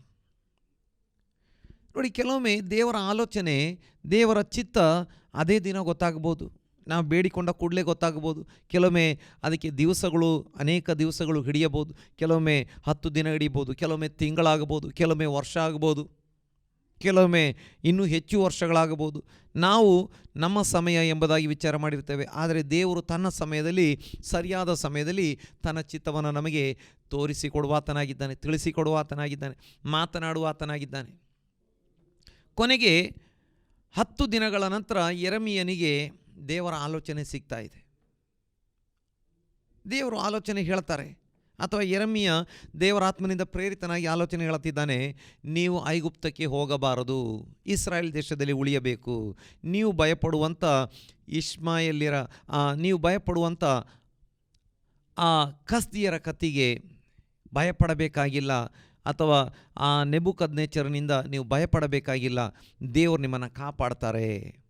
ಆದರೆ ಈ ಸೇನಾಪತಿಗಳು ಮತ್ತು ಯಹೂದ್ಯರು ಈಗ ಹೇಳ್ತಾ ಇದ್ದಾರೆ, ಹಿಂದೆ ಹೇಳಿದ್ರು, ನಿನ್ನ ಮೂಲಕ ಬರುವಂಥ ಒಳ್ಳೆಯದಾಗಲಿ ಕೆಟ್ಟದ್ದಾಗಲಿ, ಪಾಸಿಟಿವ್ ಆಗಲಿ ನೆಗೆಟಿವ್ ಆಗಲಿ ಸ್ವೀಕಾರ ಮಾಡ್ತೇವೆ ಎಂಬುದಾಗಿ ಹೇಳಿದ್ದಂಥವರು ಈಗ ಹೇಳ್ತಾ ಇದ್ದಾರೆ, ಇಲ್ಲ, ಇದು ದೇವರ ನುಡಿಯಲ್ಲ, ಇದು ಬಾರೂಕನು ನಿನ್ನನ್ನು ಪ್ರೇರೇಪಿಸಿದ್ದಾನೆ, ನಾವೆಲ್ಲರೂ ಕತ್ತಿಗೆ ತುತ್ತಾಗಬೇಕು ಎಂಬ ಕಾರಣಕ್ಕೆ ಬಾರೂಕನ ಪ್ರೇರಣೆಯಿಂದ ನೀನು ಹೇಳಿದ್ದಿ, ಇದು ದೇವರ ನುಡಿಯಲ್ಲ, ನಾವು ಹೋಗ್ತೇವೆ, ಐಗುಪ್ತಕ್ಕೆ ಹೋಗ್ತೇವೆ. ಅವರು ಹೋದರು, ಯೆರೆಮೀಯನನ್ನು ಹಿಡಿದುಕೊಂಡೇ ಹೋದರು, ತೆಗೆದುಕೊಂಡೇ ಹೋದರು. ನೋಡಿ, ಅನೇಕರು ತಮ್ಮ ಮನಸ್ಸಲ್ಲಿ ಒಂದು ವಿಚಾರವನ್ನು ಮಾಡಿಕೊಂಡಿರ್ತಾರೆ, ಆಮೇಲೆ ದೇವರ ಚಿತ್ತವನ್ನು ಕೇಳ್ತಾರೆ. ತಮ್ಮ ಮನಸ್ಸಿನಲ್ಲಿ ವಿಚಾರ ಮಾಡಿದ್ದ ಪ್ರಕಾರ ದೇವರ ಆಲೋಚನೆ ಬಂದರೆ ಅದರ ಪ್ರಕಾರ ಹೋಗ್ತಾರೆ. ಇಲ್ಲದಿದ್ದರೂ ತಮ್ಮ ಮನಸ್ಸಿನಲ್ಲಿ ಇದ್ದಂಥ ವಿಚಾರಕ್ಕೆ ವಿರೋಧವಾಗಿ ದೇವರ ವಿಚಾರ ಬಂದಿದ್ದರೆ ಆಗ ದೇವರ ಆಲೋಚನೆಯನ್ನು ಸ್ವೀಕಾರ ಮಾಡುವುದಿಲ್ಲ. ತಮ್ಮ ಮನಸ್ಸಿಗೆ ಬಂದದನ್ನೇ ನೆರವೇರಿಸುವಂಥವರಾಗಿದ್ದಾರೆ. ಆದರೆ ದೇವರ ವಾಕ್ಯದಲ್ಲಿ ನೋಡ್ತೇವೆ, ನಿನ್ನ ಎಲ್ಲ ನಡವಳಿಯಲ್ಲಿ, ನಿನ್ನ ಪ್ರತಿಯೊಂದು ಕಾರ್ಯದಲ್ಲಿ ಏನು ಮಾಡು, ನೀನು ದೇವರ ಚಿತ್ತಕ್ಕೆ ವಿಧೇಯನಾಗಿರು. ಅಥವಾ ನೀನು ದೇವರ ಚಿತ್ತಕ್ಕೆ ವಿಧೇಯನಾಗಿರುವುದಾದರೆ ದೇವರು ನಿನ್ನ ಎಲ್ಲ ಮಾರ್ಗಗಳನ್ನು ಸರಾಗ ಮಾಡ್ತಾನೆ ಎಂಬುದಾಗಿ ನಾವು ನೋಡ್ತೇವೆ. ಹಳೆ ಒಡಂಬಡಿಕೆಯಲ್ಲಿ ವಿಮೋಚನೆ ಕಾಂಡ ಪುಸ್ತಕದಲ್ಲಿ ನಾವು ನೋಡ್ತೇವೆ, ಐಗುಪ್ತ್ಯರು ಇಸ್ರಾಯೇಲ್ಯರನ್ನು ಎಷ್ಟೋ ವರ್ಷಗಳಿಂದ ಹಿಂಸಿಸಿ, ಉಪದ್ರವಕ್ಕೆ ಒಳಪಡಿಸಿ, ಬಿಟ್ಟಿ ಕೆಲಸ ಮಾಡಿಸಿ ಅವರನ್ನು ಗುಲಾಮರಾಗಿ ಮಾಡಿಕೊಂಡಿದ್ದಾರೆ. ಈಗ ದೇವರು ತನ್ನ ಚಿತ್ತದ ಪ್ರಕಾರವಾಗಿ ತನ್ನ ವಾಗ್ದಾನವನ್ನು ನೆನೆಸಿಕೊಂಡವನಾಗಿ, ಹೌದು, ತಾನು ಮೋಶೆಯ ಮೂಲಕವಾಗಿ ಅವರನ್ನು ಬಿಡಿಸುವಂಥ ಕಾರ್ಯಕ್ಕೆ ಕೈ ಹಾಕಿರುವಂಥದ್ದನ್ನು ನಾವು ನೋಡ್ತೇವೆ. ನೋಡಿ, ಆ ಕಷ್ಟದ ಮೂಲಕ ಹಾದು ಹೋದಂಥ ಸಮಯದಲ್ಲಿ ಈ ಇಸ್ರಾಯೇಲ್ಯರು ಅಥವಾ ಯಾಕೋಬನ ಮಕ್ಕಳು, ಯಾಕೋಬನ ವಂಶಿಕರು, ಇಸ್ರಾಯೇಲ್ಯರು ದೇವರಿಗೆ ಮೊರೆ ಇಡ್ತಾ ಇದ್ದಾರೆ. ನಮಗೆ ಕೀರ್ತನೆಗಳು 50 ಅದರ 15ನೇ ವಾಕ್ಯದಲ್ಲಿ ನೋಡಲಿಕ್ಕೆ ಸಾಧ್ಯವಾಗ್ತದೆ, ಕಷ್ಟ ಕಾಲದಲ್ಲಿ ನನಗೆ ಮೊರೆ ಇಡ್ರಿ, ನಾನು ನಿಮಗೆ ಸದುತ್ತರವನ್ನು ದಯಪಾಲಿಸ್ತೇನೆ ಎಂಬುದಾಗಿ. ನೋಡಿ, ನಾವು ಎಷ್ಟೇ ಕಷ್ಟದ ಮೂಲಕ ಹಾದು ಹೋಗುವಂಥ ವ್ಯಕ್ತಿಗಳಾಗಿದ್ದಿರಬಹುದು, ನಾವು ಮೊರೆ ಇಟ್ಟು ಪ್ರಾರ್ಥನೆ ಮಾಡುವಾಗ ನಮ್ಮ ಮೊರೆಯನ್ನು ನಮ್ಮ ದೇವರು ಕೇಳುವಾತನಾಗಿದ್ದಾನೆ, ನಮಗೆ ಸದುತ್ತರವನ್ನು ದಯಪಾಲಿಸುವಾತನಾಗಿದ್ದಾನೆ, ನಮಗೆ ಉತ್ತರವನ್ನು ಕೊಡುವಂಥ ದೇವರಾಗಿದ್ದಾನೆ. ನೋಡಿ, ಅವರು ಮೊರೆ ಇಟ್ಟು ಬೇಡಿಕೊಂಡರು ಎಂಬುದಾಗಿ ವಿಮೋಚನೆ ಕಾಂಡ 3ನೇ ಅಧ್ಯಾಯ ಅದರ 7ನೇ ವಾಕ್ಯದಲ್ಲಿ ನೋಡ್ತೇವೆ. ಆಗ ಯೆಹೋವನು ಐಗುಪ್ತ ದೇಶದಲ್ಲಿರುವ ನನ್ನ ಜನರ ದುರವಸ್ಥೆಯನ್ನು ನೋಡಿದ್ದೇನೆ, ಬಿಟ್ಟಿ ಮಾಡಿಸುವವರ ವಿಷಯದಲ್ಲಿ ಅವರು ಇಟ್ಟ ಮೊರೆಯು ನನಗೆ ಕೇಳಿಸಿತು, ಅವರ ದುಃಖವನ್ನೆಲ್ಲ ನಾನು ಬಲ್ಲೆನು, ಆದ ಕಾರಣ ಅವರನ್ನು ಐಗುಪ್ತರ ಕೈಯೊಳಗಿಂದ ತಪ್ಪಿಸುವುದಕ್ಕೆ, ಆ ದೇಶದೊಳಗಿಂದ ಬಿಡಿಸುವುದಕ್ಕೆ ನಾನು ಇಳಿದು ಬಂದಿದ್ದೇನೆ. ನೋಡಿ, ಆ ವಾಕ್ಯ ಹಾಗೆ ಮುಂದಕ್ಕೆ ಹೋಗ್ತದೆ. ನಮ್ಮ ಮೊರೆಯನ್ನು ಆತ ಕೇಳುವಂಥ ದೇವರಾಗಿದ್ದಾನೆ, ನಮ್ಮ ಪ್ರಾರ್ಥನೆಯನ್ನು ಕೇಳುವಂಥ ದೇವರಾಗಿದ್ದಾನೆ, ನಮ್ಮನ್ನು ಎಲ್ಲ ಗುಲಾಮತನದಿಂದ ಬಿಡಿಸಲಿಕ್ಕೆ ಇಷ್ಟಪಡುವಾತನಾಗಿದ್ದಾನೆ. ನಾವು ರೋಗಕ್ಕೆ ಗುಲಾಮರಾಗಿರ್ಬೋದು, ಅಥವಾ ಪಾಪಕ್ಕೆ ಗುಲಾಮರಾಗಿರ್ಬೋದು, ಮನುಷ್ಯರಿಗೆ ಗುಲಾಮರಾಗಿದ್ದಿರ್ಬೋದು, ಅಥವಾ ಯಾವುದೋ ದುಶ್ಚಟಕ್ಕೆ ಗುಲಾಮರಾಗಿರ್ಬೋದು. ನಾವು ಮೊರೆ ಇಟ್ಟು ಬೇಡಿಕೊಳ್ಳುವಾಗ ನಮ್ಮ ದೇವರು ನಮ್ಮನ್ನು ಬಿಡಿಸುವಾತನಾಗಿದ್ದಾನೆ, ನಮ್ಮ ದೇವರು ನಮ್ಮನ್ನು ಕಾಪಾಡುವಾತನಾಗಿದ್ದಾನೆ, ನಮ್ಮ ದೇವರು ನಮ್ಮ ಮೊರೆ ಕೇಳಲಿಕ್ಕೆ ಸಿದ್ಧನಿದ್ದಾನೆ. ಅಲ್ಲಿ ನಾವು ನೋಡ್ತಾ ಇದ್ದೇವೆ, ಅವರ ದುರವಸ್ಥೆಯನ್ನು ನೋಡಿದ್ದೇನೆ, ಅವರು ಇಟ್ಟ ಮೊರೆಯು ನನಗೆ ಕೇಳಿಸಿತು, ನಮ್ಮ ದುರವಸ್ಥೆಯನ್ನು ನೋಡಿದ್ದೇನೆ. ಮಾತ್ರವಲ್ಲ, ನಮ್ಮ ಮೊರೆಯನ್ನು ಆತ ಕೇಳುವಂಥ ದೇವರಾಗಿದ್ದಾನೆ. ದೇವರ ನಾಮಕ್ಕೆ ಸ್ತೋತ್ರ ಉಂಟಾಗಲಿ. ಹೀಗೆ ಅವರು ಮೊರೆ ಇಟ್ಟು ಪ್ರಾರ್ಥನೆ ಮಾಡುವಾಗ ಮೋಶೆಯನ್ನು ದೇವರು ಎಬ್ಬಿಸಿ ಮೋಶೆಯ ಮೂಲಕ ಅವ್ರನ್ನ ವಿಮೋಚಿಸುವಂಥ ಕೆಲಸವನ್ನು ಮಾಡ್ತಾ ಇದ್ದಾರೆ. ಆ ಐಗುಪ್ತ ದೇಶದಲ್ಲಿ ಅನೇಕ ಅದ್ಭುತಗಳು, 10 ಮಹಾ ಅದ್ಭುತಗಳನ್ನು ಮಾಡಿದರು. ಇನ್ನು ಅಲ್ಲಿ ಐಗುಪ್ತ್ಯರಿಗೆ ಶಿಕ್ಷೆಯನ್ನು ಕೊಟ್ಟರು, ಅವರನ್ನು ನಡೆಸಿಕೊಂಡು ಬರ್ತಾ ಇದ್ದಾನೆ. ಈಗ ಅವರು ಕೆಂಪು ಸಮುದ್ರದ ಬಳಿಗೆ ಬಂದಿದ್ದಾರೆ. ಅದೊಂದು ಹೊಸ ಮಾರ್ಗ, ಅಲ್ಲಿ ಯಾವುದೇ ಮಾರ್ಗ ಇಲ್ಲ, ಆದರೆ ಅದು ಇಸ್ರಾಯೇಲರಿಗೆ ಹೊಸ ಮಾರ್ಗ. ಆದರೆ ದೇವರಿಗೆ ಅಲ್ಲಿಯೂ ಕೂಡ ಮಾರ್ಗ ಉಂಟು. ನೋಡಿ, ಆ ಒಂದು ಮಾರ್ಗದಲ್ಲಿ ಯಾರೂ ಕೂಡ ಐಗುಪ್ತ ದೇಶದಿಂದ ಕಾನಾನ್ ದೇಶಕ್ಕೆ ಹೋಗಲಿಕ್ಕೆ ಸಾಧ್ಯವಿರಲಿಲ್ಲ. ಯಾಕಂತೇಳಿದರೆ ಅಲ್ಲಿ ಮಧ್ಯದಲ್ಲಿ ದೊಡ್ಡ ಒಂದು ಕೆಂಪು ಸಮುದ್ರ, ಇನ್ನು ಆಚೆ ಈಚೆ ದೊಡ್ಡ ಮರುಭೂಮಿಗಳನ್ನು ನೋಡ್ತೇವೆ. ಆ ಮರುಭೂಮಿಯನ್ನು ದಾಟಿ, ಆ ಕೆಂಪು ಸಮುದ್ರವನ್ನು ದಾಟಿ ಆ ದಾರಿಯಲ್ಲಿ ಹೋಗಲಿಕ್ಕೆ ಸಾಧ್ಯವಿರಲಿಲ್ಲ. ಆ ಕೆಂಪು ಸಮುದ್ರಕ್ಕೆ ಯಾವುದೇ ರೀತಿ ಬ್ರಿಡ್ಜ್ಗಳಾಗಲಿ ಅಥವಾ ಸೇತುವೆಗಳು ಇರಲಿಲ್ಲ. ಅಷ್ಟು ಜನ ನಡೆದುಕೊಂಡು ಹೋಗಲಿಕ್ಕೆ ಯಾವುದೇ ರೀತಿಯ ವ್ಯವಸ್ಥೆಗಳು ಅಲ್ಲಿ ಇಲ್ಲ. ಅದು ಬಹಳ ಡೀಪಾಗಿ ಇರುವಂಥ ಒಂದು ಸಮುದ್ರದ ಭಾಗ, ಅಥವಾ ಒಂದು ಕೊಲ್ಲಿ ಪ್ರದೇಶ ಎಂಬುದಾಗಿ. ಭೂಮಿಯ ಮಧ್ಯಭಾಗಕ್ಕೆ ಅಥವಾ ಭೂಮಿಯ ಒಳಭಾಗಕ್ಕೆ ಸಮುದ್ರ ಸೇರಿಕೊಂಡಿರುವಂಥ ಭಾಗ. ಇವತ್ತು ಕೂಡ ನಮಗೆ ಆ ಭಾಗವನ್ನು ನಮಗೆ ಮ್ಯಾಪ್ನಲ್ಲಿ ಗುರುತಿಸಲಿಕ್ಕೆ ಸಾಧ್ಯವಾಗ್ತದೆ. ಮತ್ತು ಇಸ್ರಾಯೇಲ್ಯರು ದಾಟಿದಂಥ ಭಾಗವನ್ನು ಆರ್ಕಿಯಾಲಜಿಸ್ಟ್ಗಳು ಅಥವಾ ಪುರಾತತ್ವ ವಿಜ್ಞಾನಿಗಳು ಅದನ್ನು ಹುಡುಕಿ ಆ ಸ್ಥಳವನ್ನು ಕಂಡುಕೊಂಡು ಅದನ್ನು ಗುರುತಿಸಿದ್ದಾರೆ, ಬಹಳ ಸ್ಪಷ್ಟವಾಗಿ ಅದನ್ನು ಗುರುತಿಸಿದ್ದಾರೆ. ಇರಲಿ, ಅಲ್ಲಿಗೆ ಬಂದಿದ್ದಾರೆ. ಈಗ ನಾವು ಈ ರೀತಿಯಾಗಿ ನೆನೆಸ್ತೇವೆ, ದೇವರು ದಾರಿ ತಪ್ಪಿದನು ಅಥವಾ ದೇವ ಜನರು ದಾರಿ ತಪ್ಪಿದರು ಎಂಬುದಾಗಿ. ದೇವರಿಗೆ ಎಂದಿಗೆ ಕೂಡ ದಾರಿ ತಪ್ಪೋದಿಲ್ಲ, ಇನ್ನು ದೇವ ಜನರಿಗೆ ಕೂಡ ಎಂದಿಗೆ ಕೂಡ ದಾರಿ ತಪ್ಪೋದಿಲ್ಲ. ದೇವರು ತನ್ನ ಜನರನ್ನು ಸರಿಯಾಗಿ ನಡೆಸ್ತಾನೆ. ಲೋಕದವರು ಕೆಲವೊಮ್ಮೆ ಅದನ್ನು ತಪ್ಪಾಗಿ ತಿಳಿದುಕೊಳ್ಳುವಂಥವರಾಗಿದ್ದಾರೆ. ಈಗ ನೋಡಿ, ಆದರೆ ಈ ಹೊರಟು ಬಂದಂಥ ಜನರೆಲ್ಲರೂ ಒಳ್ಳೆಯ ಭಕ್ತರಾಗಿರಲಿಲ್ಲ, ಒಳ್ಳೆಯ ನಂಬಿಕೆ ಉಳ್ಳವರಾಗಿರಲಿಲ್ಲ. ಅವರು ಹೋಗ್ತಾ ಇದ್ದಿದ್ದು ಬರ್ತಾ ಇದ್ದಿದ್ದು ಅದ್ಭುತಗಳ ಮಧ್ಯದಲ್ಲಿ. ನೋಡಿ, ಅವರಿಗೆ ದೇವರು ಎಷ್ಟೆಲ್ಲ ಅದ್ಭುತ ಮಾಡಿದ್ದಾನೆ ಅಂತ ಹೇಳಿದರೆ, ಅವರು ಅದ್ಭುತವನ್ನೇ ಊಟ ಮಾಡ್ತಾ ಇದ್ದಾರೆ, ಅವರು ಅದ್ಭುತವನ್ನೇ ಧರಿಸಿದ್ದಾರೆ, ಅದ್ಭುತವನ್ನೇ ಮೆಟ್ಟಿದ್ದಾರೆ. ಅವರ ಕೆರಗಳು ಹರಿದು ಹೋಗಲಿಲ್ಲ, ಅವರ ವಸ್ತ್ರಗಳು ಜೀರ್ಣವಾಗಲಿಲ್ಲ. ಅವರಿಗೆ ಮನ್ನವನ್ನು ದೇವರು ತಿನ್ನಲಿಕ್ಕೆ ಕೊಟ್ಟಿದ್ದಾರೆ, 40 ವರ್ಷ ಮನ್ನ ಕೊಟ್ಟಿದ್ದಾರೆ. ಇನ್ನು ಬಂಡೆಯೊಳಗಿಂದ ನೀರು ಕೊಟ್ಟಿದ್ದಾರೆ, ಮರುಭೂಮಿಯಲ್ಲಿ ಅದ್ಭುತವಾಗಿ ನಡೆಸ್ತಾ ಇದ್ದಾರೆ, ಫರೋಹನ ಕತ್ತಿಗೆ ತಪ್ಪಿಸ್ತಾ ಇದ್ದಾರೆ. ಎಷ್ಟೆಲ್ಲ ಅದ್ಭುತ ಮಾಡಿದರೂ ಕೂಡ ಅವರು ಇನ್ನೂ ದೇವರ ಚಿತ್ತಕ್ಕೆ ವಿಧೇಯರಾಗಲಿಕ್ಕೆ ಸಿದ್ಧರಾಗ್ತಾ ಇಲ್ಲ. ಅವ್ರು ಏನು ಮಾಡ್ತಾ ಇದ್ದಾರೆ, ಅವರು ಹಿಂದೆ ಬರ್ತಾ ಇದ್ದಂಥ ಫರೋಹನನ್ನು, ಅವನ ಸೈನಿಕರನ್ನ ಕಂಡು ಅವರು ಬಹಳ ಹೆದರಿ ಬಿಟ್ಟರು ಎಂಬುದಾಗಿ ನಾವು ನೋಡ್ತಾ ಇದ್ದೇವೆ. ನಮಗೆ ವಿಮೋಚನೆ ಕಾಂಡ 14ನೇ ಅಧ್ಯಾಯ 10ನೇ ವಾಕ್ಯವನ್ನು ನೋಡುವಾಗ, ಫರೋಹನು ಸಮೀಪಿಸುತ್ತಿರುವಾಗ ಇಸ್ರಾಯೇಲ್ಯರು ಕಣ್ಣೆತ್ತಿ ತಮ್ಮ ಹಿಂದೆ ಹೊರಟು ಬಂದಿದ್ದ ಐಗುಪ್ತ್ಯರನ್ನು ಕಂಡು ಬಹಳ ಭಯಪಟ್ಟವರಾಗಿ ಯೆಹೋವನಿಗೆ ಮೊರೆಯಿಟ್ಟರು. ಈಗ ನೋಡಿ, ಇಸ್ರಾಯೇಲ್ ಜನರಿಗೆ ಐಗುಪ್ತದಿಂದ ಬಿಡುಗಡೆ ಸಿಕ್ಕಿತ್ತು, ದೊಡ್ಡ ಅದ್ಭುತಗಳ ಮೂಲಕವಾಗಿ ಬಿಡುಗಡೆ ಸಿಕ್ಕಿತ್ತು. ಈಗ ಅವರು ಹೊರಟು ಬಂದು ಕೆಂಪು ಸಮುದ್ರದ ಬಳಿಯಲ್ಲಿ ಉಳಿದುಕೊಂಡಿದ್ದಾರೆ. ಇನ್ನು ಆಚೆ ದಾಟಬೇಕು ಅಂದರೆ ಬೇರೆ ದಾರಿಗಳು ಇಲ್ಲ. ದೇವರ ಅದ್ಭುತವಾಗಿ ದಾರಿಯನ್ನು ತೆರೆಯಬೇಕು. ಈಗ ಹಿಂದಕ್ಕೆ ತಿರುಗಿ ನೋಡ್ತಾ ಇದ್ದಾರೆ. ಫರೋಹ ಮತ್ತು ಅವನ ಸೈನಿಕರು ಬರ್ತಾ ಇದ್ದಾರೆ. ಸಾವಿರಾರು ಜನ ಸೈನಿಕರು ಬರ್ತಾ ಇದ್ದಾರೆ. ಅವರ ಕೈಗೆ ಸಿಕ್ಕು ನಾವು ಸತ್ತು ಹೋಗ್ತೇವೆ ಭಯಪಟ್ಟವರಾಗಿ ಯೆಹೋವನಿಗೆ ಮೊರೆ ಇಟ್ಟರು. ಅನೇಕರು ಪ್ರಾರಂಭದಲ್ಲಿ ಮೊರೆ ಇಡುವಂಥವರಾಗಿದ್ದಾರೆ, ಆದರೆ ನಂತರದಲ್ಲಿ ಗುಣುಗುಟ್ಟುವಂಥವರಾಗಿದ್ದಾರೆ. ಅನೇಕರು ಸ್ಥಿರವಾಗಿ ನಂಬಿಕೆಯಲ್ಲಿ ನಿಲ್ತಾರೆ, ಅನೇಕರು ನಂಬಿಕೆಯಲ್ಲಿ ಸ್ಥಿರವಾಗಿ ನಿಲ್ಲುವವರಲ್ಲ. ಪ್ರಾರಂಭದಲ್ಲಿ ನಂಬಿಕೆಯಲ್ಲಿ ನಿಂತು ಕಡೆಗೆ ನಂಬಿಕೆಯನ್ನು ಬಿಟ್ಟು ಬಿಡುವಂಥವರಾಗಿದ್ದಾರೆ. ಆದರೆ 11ನೇ ವಾಕ್ಯದಲ್ಲಿ ನೋಡ್ತೇವೆ, ಅವರು ಮೋಶೆಗೆ ಐಗುಪ್ತ ದೇಶದಲ್ಲಿ ಸಮಾಧಿಗಳಿಲ್ಲವಾದ್ದರಿಂದ ಅರಣ್ಯದಲ್ಲಿ ಸಾಯಲಿ ಎಂಬುದಾಗಿ ನಮ್ಮನ್ನು ಇಲ್ಲಿಗೆ ಕರಕೊಂಡು ಬಂದಿಯೇನು? ಯಾಕೆ ನಮಗೆ ಈ ಪ್ರಕಾರ ಮಾಡಿದಿ? ಐಗುಪ್ತ ದೇಶದಿಂದ ಕರ್ಕೊಂಡು ಬಂದು ನಾವು ಐಗುಪ್ತ ದೇಶದಲ್ಲಿದ್ದಾಗಲೇ ನೀನು ನಮ್ಮ ಗೊಡವೆಗೆ ಬರಬೇಡ, ನಾವು ಐಗುಪ್ತರಿಗೆ ದಾಸರಾಗಿ ಇರುವೆವು ಎಂಬುದಾಗಿ ನಿನಗೆ ಹೇಳಲಿಲ್ಲವೇ? ನಾವು ಅರಣ್ಯದಲ್ಲಿ ಸಾಯುವುದಕ್ಕಿಂತ ಐಗುಪ್ತರಿಗೆ ದಾಸರಾಗಿರುವುದೇ ವಾಸಿಯಲ್ಲವೇ ಎಂದು ಹೇಳಿದರು.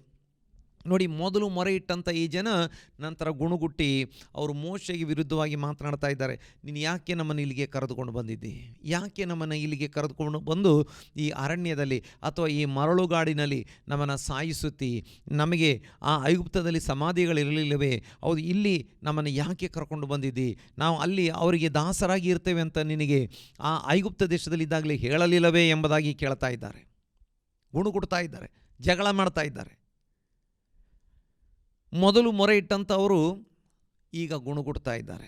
ಆದರೆ ಮೋಶೆ ದೇವರ ಬಳಿ ಮೊರೆ ಇಟ್ಟು ಪ್ರಾರ್ಥನೆ ಮಾಡ್ತಾ ಇದ್ದಾನೆ. ಮೋಶೆ ದೇವರ ಬಳಿ ಮೊರೆ ಇಟ್ಟು ಪ್ರಾರ್ಥನೆ ಮಾಡ್ತಾ ಇದ್ದಾನೆ. 15ನೇ ವಾಕ್ಯದಲ್ಲಿ ನೋಡ್ತೇವೆ, ಆಗ ಯೆಹೋವನು ಮೋಶೆಗೆ ಹೇಳಿದ್ದೇನೆಂದರೆ, ನೀನು ನನಗೆ ಮೊರೆ ಇಡುವುದೇನು? ಮುಂದಕ್ಕೆ ಹೊರಡಬೇಕೆಂದು ಇಸ್ರಾಯೇಲರಿಗೆ ಹೇಳು. ನೋಡಿ, ನಾವು ದೇವರ ಚಿತ್ತಕ್ಕೆ ವಿಧೇಯರಾಗಿ ನಡೆಯುವಾಗ ದೇವರು ನಮಗಾಗಿ ಅದ್ಭುತಗಳನ್ನು ಮಾಡುವಂಥ ದೇವರಾಗಿದ್ದಾನೆ. ನಾವು ನೋಡ್ತೇವೆ, ನಿನ್ನ ಎಲ್ಲ ನಡವಳಿಯಲ್ಲಿ ಆತನ ಚಿತ್ತಕ್ಕೆ ವಿಧೇಯನಾಗಿರು, ಆತನೇ ನಿನ್ನ ಮಾರ್ಗಗಳನ್ನು ಸರಾಗ ಮಾಡುವನು. ನಿನ್ನ ಎಲ್ಲ ನಡವಳಿಯಲ್ಲಿ ವಿಧೇಯನಾಗಿರು, ಎಲ್ಲ ಕಾರ್ಯಗಳಲ್ಲಿ ವಿಧೇಯನಾಗಿರು. ನಾವು ನಮ್ಮ ಎಲ್ಲ ಕಾರ್ಯಗಳಲ್ಲಿ ಆತನ ಚಿತ್ತಕ್ಕೆ ವಿಧೇಯರಾಗಿರುವಾಗ ದೇವರು ನಮಗೆ ಅದ್ಭುತವಾಗಿ ವರ್ಷವಿಡೀ ನಡೆಸುವಾತನಾಗಿದ್ದಾನೆ, ಆಯುಷ್ಕಾಲವಿಡೀ ನಡೆಸುವಾತನಾಗಿದ್ದಾನೆ, ವರ್ಷದ ಪ್ರಾರಂಭದಿಂದ ಕೊನೆಯವರೆಗೆ ಅದ್ಭುತವಾಗಿ ನಡೆಸುವಾತನಾಗಿದ್ದಾನೆ. ನೋಡಿ, ಇಸ್ರಾಯೇಲ್ಯರು ಪ್ರಾರಂಭದಲ್ಲಿ ಮೊರೆ ಇಟ್ಟರು, ಆದರೆ ನಂತರ ಅವರು ಗುಣಗುಟ್ಟುತ್ತಾ ಇದ್ದಾರೆ. ಆತ್ಮಿಕ ನಾಯಕರ ವಿರುದ್ಧವಾಗಿ ಗುಣಗುಡ್ತಾ ಇದ್ದಾರೆ, ದೇವರ ವಿರುದ್ಧ ಗುಣಗುಡ್ತಾ ಇದ್ದಾರೆ, ದೇವರ ವಾಕ್ಯಕ್ಕೆ ವಿರುದ್ಧವಾಗಿ ಗುಣಗುಡ್ತಾ ಇದ್ದಾರೆ, ದೇವರ ಚಿತ್ತಕ್ಕೆ ವಿರುದ್ಧವಾಗಿ ಗುಣಗುಡ್ತಾ ಇದ್ದಾರೆ. ಅವರು ದೇವರು ನೇಮಿಸಿದಂಥ ದೇವರ ಸೇವಕರುಗಳನ್ನು ನಿಂದಿಸ್ತಾ ಇದ್ದಾರೆ, ದೂಷಣೆ ಮಾಡ್ತಾ ಇದ್ದಾರೆ. ಅವರು ದೇವರ ಚಿತ್ತಕ್ಕೆ ವಿಧೇಯರಾಗ್ತಾ ಇಲ್ಲ. ಆದರೆ ಮೋಶೆ ಅವನು ದೇವರ ಚಿತ್ತಕ್ಕೆ ವಿಧೇಯನಾಗಿ ಅವನು ಮೊರೆ ಇಟ್ಟು ಬೇಡಿಕೊಳ್ತಾ ಇದ್ದಾನೆ. ಈಗ ದೇವರು ಹೇಳ್ತಾ ಇದ್ದಾರೆ, ನೀನು ಮೊರೆ ಇಡುವುದೇನು? ಅವರಿಗೆ ಮುಂದಕ್ಕೆ ಹೊರಡಬೇಕೆಂದು ಅಪ್ಪಣೆ ಕೊಡು, ಅಥವಾ ನೀನು ಮೊರೆ ಇಡುವುದು ಬೇಡ, ಈಗ ನೀನೇನು ಮಾಡು, ಅಧಿಕಾರವನ್ನು ಚಲಾಯಿಸು ಎಂಬುದಾಗಿ. ನನ್ನ ಪ್ರೀತಿಯ ಸಹೋದರ ಸಹೋದರಿಯರೇ, ನನ್ನ ಪ್ರೀತಿಯ ದೇವರ ಮಕ್ಕಳೇ, ನಾವು ನಮ್ಮ ಎಲ್ಲ ನಡವಳಿಯಲ್ಲಿ ಆತನ ಚಿತ್ತಕ್ಕೆ ವಿಧೇಯರಾಗಿರುವಾಗ ಆತ ನಮಗಾಗಿ ಮಾರ್ಗಗಳನ್ನು ಸರಾಗ ಮಾಡುವಾತನಾಗಿದ್ದಾನೆ. ಆದರೆ ಯೇಸು ಸ್ವಾಮಿ ಹೇಳಿದ್ದಾರೆ, ದೇವರ ಚಿತ್ತಕ್ಕೆ ವಿಧೇಯನಾಗುವಂತ ಹೇಳುವಾಗ ನೋಡಿ, ಅದಕ್ಕೆ ನೇರವಾದ ಅನೇಕ ಅರ್ಥಗಳು ಸತ್ಯವೇದದಲ್ಲಿ ಉಂಟು. ಕೇವಲ ಯೇಸು ಸ್ವಾಮಿಯನ್ನು ಅಥವಾ ತಂದೆಯ ದೇವರನ್ನ ಸ್ವಾಮಿ ಸ್ವಾಮಿ ಅಂತ ಹೇಳಿದರೆ ನಾವು ಪರಲೋಕ ರಾಜ್ಯಕ್ಕೆ ಸೇರುವವರಾಗಿರಲ್ಲ. ನಾವೇನು ಮಾಡಬೇಕು? ಯೇಸು ಸ್ವಾಮಿ ಹೇಳ್ತಾ ಇದ್ದಾರೆ, ಪರಲೋಕದಲ್ಲಿರುವ ನನ್ನ ತಂದೆ ಚಿತ್ತದಂತೆ ನಡೆಯುವವನೇ ಏನಾಗ್ತಾನೆ? ಪರಲೋಕವನ್ನು ಸೇರುವಾತನಾಗಿದ್ದಾನೆ. ಇನ್ನು ನೋಡ್ತೇವೆ, ತಂದೆಯ ಚಿತ್ತವೇನು? ವಾಕ್ಯದಲ್ಲಿ ನೋಡ್ತೇವೆ, ದೇವರ ಚಿತ್ತವೇನೆಂದರೆ ನಮ್ಮ ಶುದ್ಧೀಕರಣ. ಎಲ್ಲ ವಿಧವಾದ ಅಪನಂಬಿಕೆ ನಮ್ಮಿಂದ ಹೊರಗೆ ಹೋಗಬೇಕು. ಎಲ್ಲ ವಿಧವಾದ ದೇವರ ಚಿತ್ತಕ್ಕೆ ವಿರೋಧವಾದ ಕಾರ್ಯಗಳು ನಮ್ಮಿಂದ ಹೊರಗೆ ಹೋಗಬೇಕು. ಮತ್ತೆ ಕೂಡ ನೋಡ್ತೇವೆ, ವಾಕ್ಯದಲ್ಲಿ ನಮಗೆ ನೋಡಲಿಕ್ಕೆ ಸಾಧ್ಯವಾಗ್ತದೆ, ನಾವೇನು ಮಾಡಬೇಕು? ಯಾವಾಗಲೂ ಸಂತೋಷ ಪಡಬೇಕು. 1 ಥೆಸಲೋನಿಕ 4:3 ನೋಡ್ತೇವೆ, ದೇವರ ಚಿತ್ತ ನಮ್ಮ ಶುದ್ಧೀಕರಣ. ಇನ್ನು ನಾವು ನೋಡ್ತೇವೆ 1 ಥೆಸಲೋನಿಕ 5:16-18, ಯಾವಾಗಲೂ ಕೃತಜ್ಞತಾ ಸ್ತುತಿ ಮಾಡಬೇಕು, ಯಾವಾಗಲೂ ಪ್ರಾರ್ಥನೆ ಮಾಡಬೇಕು, ಯಾವಾಗಲೂ ಸಂತೋಷ ಪಡಬೇಕು. ಇದೇ ಕ್ರಿಸ್ತ ಯೇಸುವಿನಲ್ಲಿ ನಮ್ಮ ಕುರಿತಾಗಿ ತೋರಿ ಬಂದ ದೇವರ ಚಿತ್ತ ಎಂಬುದಾಗಿ. ನಾವು ಯಾವಾಗಲೂ ದೇವರ ಚಿತ್ತವನ್ನು ನೆರವೇರಿಸಲಿಕ್ಕೆ ನಾವು ನಮ್ಮನ್ನು ಒಪ್ಪಿಸಿಕೊಡಬೇಕು ಎಂಬುದಾಗಿ.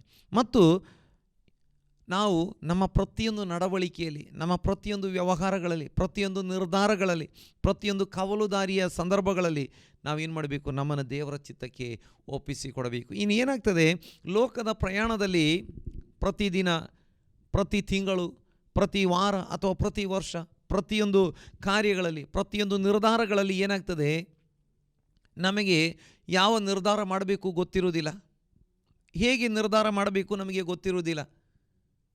ಇದರಲ್ಲಿ ಕಪಟ ಇದೆಯೋ, ವಂಚನೆ ಇದೆಯೋ, ಮೋಸ ಇದೆಯೋ ನಮಗೆ ಗೊತ್ತಾಗೋದಿಲ್ಲ. ಆಗ ನಾವು ದೇವರ ಸನ್ನಿಧಿಯಲ್ಲಿ ಕುಳಿತುಕೊಂಡು ದೇವರ ಚಿತ್ತವನ್ನು ತಿಳಿದುಕೊಳ್ಳಬೇಕು. ದೇವರ ಚಿತ್ತವನ್ನು ತಿಳಿದುಕೊಂಡು ದೇವ ಜನರೊಂದಿಗೆ ಸೇರಿ ಪ್ರಾರ್ಥನೆ ಮಾಡಿ ದೇವರ ಚಿತ್ತವನ್ನು ಅರಿತುಕೊಂಡು ನಾವು ಹೆಜ್ಜೆಗಳನ್ನಿಡುವಾಗ ದೇವರು ನಮಗೆ ಸಕ್ಸಸ್ ಕೊಡುವ ಆತನಾಗಿದ್ದಾನೆ. ನೋಡಿ, ಭಕ್ತರು ಕೂಡ ಕೆಲವೊಮ್ಮೆ ತಪ್ಪಿ ಹೋಗ್ತಾರೆ, ಭಕ್ತರಿಗೆ ಕೂಡ ಮೋಸ ಆಗ್ತದೆ, ಭಕ್ತರಿಗೆ ಕೂಡ ಅನೇಕ ಬಾರಿ ತಪ್ಪುಗಳು ಸಂಭವಿಸ್ತವೆ, ಭಕ್ತರು ಕೂಡ ಅನೇಕ ಬಾರಿ ವಂಚಿಸಲ್ಪಡ್ತಾರೆ. ನಾವು ನೋಡ್ತೇವೆ ಯೆಹೋಶುವನ ಗ್ರಂಥದಲ್ಲಿ 9ನೇ ಅಧ್ಯಾಯ 14ನೇ ವಾಕ್ಯದಲ್ಲಿ ನೋಡ್ತೇವೆ, ಅಲ್ಲಿ ದೇವರು ಇಸ್ರಾಯೇಲ್ಯರಿಗೆ ಹೇಳಿದ್ದರು, ನೀವು ಕಾನಾನ್ ದೇಶದ ಯಾವ ನಿವಾಸಿಗಳೊಡನೆ, ರಾಜರುಗಳೊಡನೆ ನೀವು ಒಡಂಬಡಿಕೆಗಳನ್ನು ಮಾಡಿಕೊಳ್ಳಬಾರದು ಎಂಬುದಾಗಿ. ಕೊನೆಗೆ ಅವರು ನಿಮಗೆ ಉರುಲಾಗ್ತಾರೆ, ಅವರು ತಮ್ಮ ದುರ್ಬೋಧನೆಯಿಂದ ನಿಮ್ಮನ್ನು ಕೆಡಿಸಿ ಬಿಡ್ತಾರೆ, ಹಾಗಾಗಿ ಒಡಂಬಡಿಕೆ ಮಾಡಬಾರದು ಎಂಬುದಾಗಿ. ಆದರೆ ಗಿಬ್ಯನ್ಯರು ಎಂಬಂಥ ಒಂದು ಜನಾಂಗ, ಅವರು ಬಹಳ ಬುದ್ಧಿವಂತಿಕೆಯನ್ನು ಪ್ರಯೋಗಿಸಿ ಅವರು ಯೆಹೋಶುವನ ಬಳಿಗೂ ಮತ್ತು ಇಸ್ರಾಯೇಲ್ಯರ ಬಳಿಗೂ ಬಂದು, ನಾವು ಬಹಳ ದೂರದಿಂದ ಬಂದಿದ್ದೇವೆ, ನಾವು ನಡೆದು ನಮ್ಮ ಚಪ್ಪಲಿಗಳು, ಕೆರೆಗಳು ಹರಿದು ಹೋಗಿದ್ದಾವೆ, ನಮ್ಮ ಬಟ್ಟೆಗಳು ಜೀರ್ಣವಾಗಿದ್ದಾವೆ, ನಮ್ಮ ರೊಟ್ಟಿಗಳು ಒಣಗಿ ಚೂರು ಚೂರಾಗಿದ್ದಾವೆ, ನಾವು ಸ್ಥಳೀಯರಲ್ಲ, ಇಲ್ಲಿನ ಜನರಲ್ಲ, ನಾವು ತುಂಬ ದೂರದಿಂದ ಬಂದಿದ್ದೇವೆ, ನೀವು ನಮ್ಮೊಂದಿಗೆ ಒಡಂಬಡಿಕೆ ಮಾಡಿಕೊಳ್ಳಿ ಎಂಬುದಾಗಿ. ಇವರು ಹೇಳ್ತಾರೆ, ಇಲ್ಲ ನೀವು ಹತ್ತಿರದವರು ಇರಬಹುದು, ಇಲ್ಲ ನಾವು ದೂರದವರೇ ನಿಮ್ಮ ಬಳಿಗೆ ಬಂದಿದ್ದೇವೆ, ನೀವು ದಯವಿಟ್ಟು ನಮ್ಮೊಂದಿಗೆ ಒಡಂಬಡಿಕೆ ಮಾಡಿಕೊಳ್ಳಿ, ನಮಗೆ ಯಾವುದೇ ರೀತಿಯಲ್ಲಿ ನೀವು ಕಷ್ಟ ಕೊಡಲ್ಲ, ಹಿಂಸೆ ಕೊಡಲ್ಲ ಎಂಬುದಾಗಿ ಒಡಂಬಡಿಕೆ ಮಾಡಿಕೊಳ್ಳಿ. ನೋಡಿ, ಅಲ್ಲಿ ಒಂದು ಉರುಳು ಅಥವಾ ಒಂದು ಮೋಸವನ್ನು ನಾವು ನೋಡ್ತಾ ಇದ್ದೇವೆ.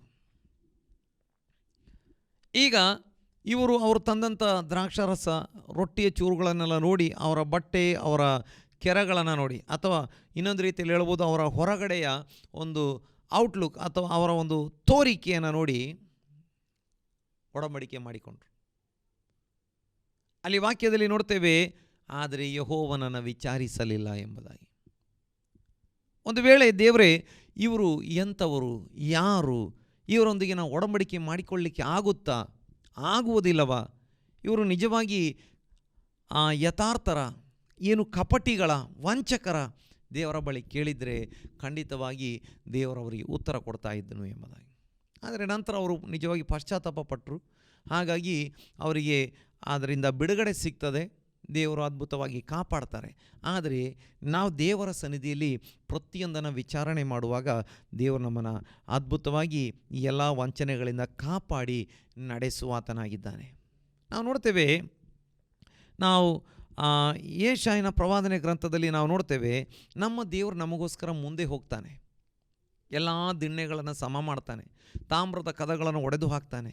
ನಮಗಾಗಿ ಆತ ಎಲ್ಲ ದಿಣ್ಣೆಗಳನ್ನು ಸಮ ಮಾಡಿ ತಾಮ್ರದ ಕದಗಳನ್ನು ಒಡೆದು ಹಾಕಿ, ಕಬ್ಬಿಣದ ಅಗುಳಿಗಳನ್ನು ಮುರಿದು ಹಾಕಿ, ನಮಗೆ ಗುಪ್ತ ಸ್ಥಳಗಳಲ್ಲಿ ಮರೆ ಮಾಡಿದ ನಿಧಿ ನಿಕ್ಷೇಪವನ್ನು, ಕತ್ತಲಲ್ಲಿ ಬಚ್ಚಿಟ್ಟಿರುವ ಆಸ್ತಿಪಾಸ್ತಿಯನ್ನು ಕೊಡ್ತಾನೆ ಎಂಬುದಾಗಿ. ಅಂದರೆ ನಮ್ಮ ದೇವರು ನಮಗಾಗಿ ಮುಂದೆ ಹೋಗಿ ನಮ್ಮ ಮಾರ್ಗಗಳನ್ನು ಸರಾಗ ಮಾಡುವಂಥ ದೇವರಾಗಿದ್ದಾನೆ. ನಾವು ನೋಡ್ತೇವೆ, ಇಸ್ರಾಯೇಲ್ಯರ ಬಗ್ಗೆ ನಾವು ಆಗಲೇ ನೋಡಿದ್ದೇವೆ.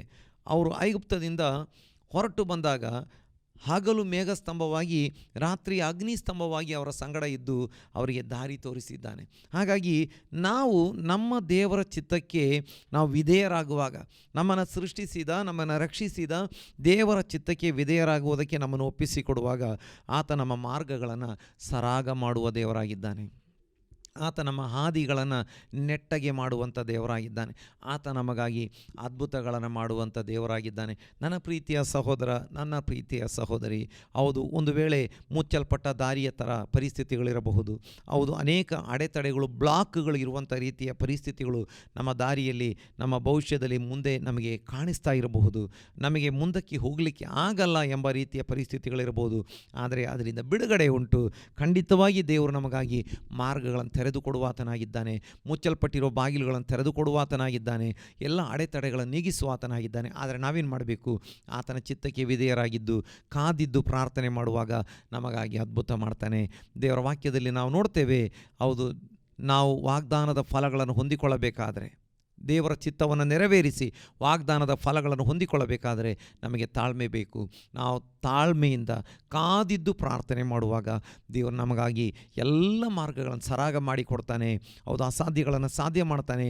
ರೋಗಗಳಿಂದ ಬಿಡಿಸ್ತಾನೆ, ಸಾಲಗಳಿಂದ ಬಿಡಿಸ್ತಾನೆ, ಮುಚ್ಚಲ್ಪಟ್ಟಿರೋ ಬಾಗಿಲುಗಳನ್ನು ತೆರೆದುಕೊಡ್ತಾನೆ, ಮುರಿದ ಕುಟುಂಬಗಳನ್ನು ಒಂದು ಮಾಡ್ತಾನೆ.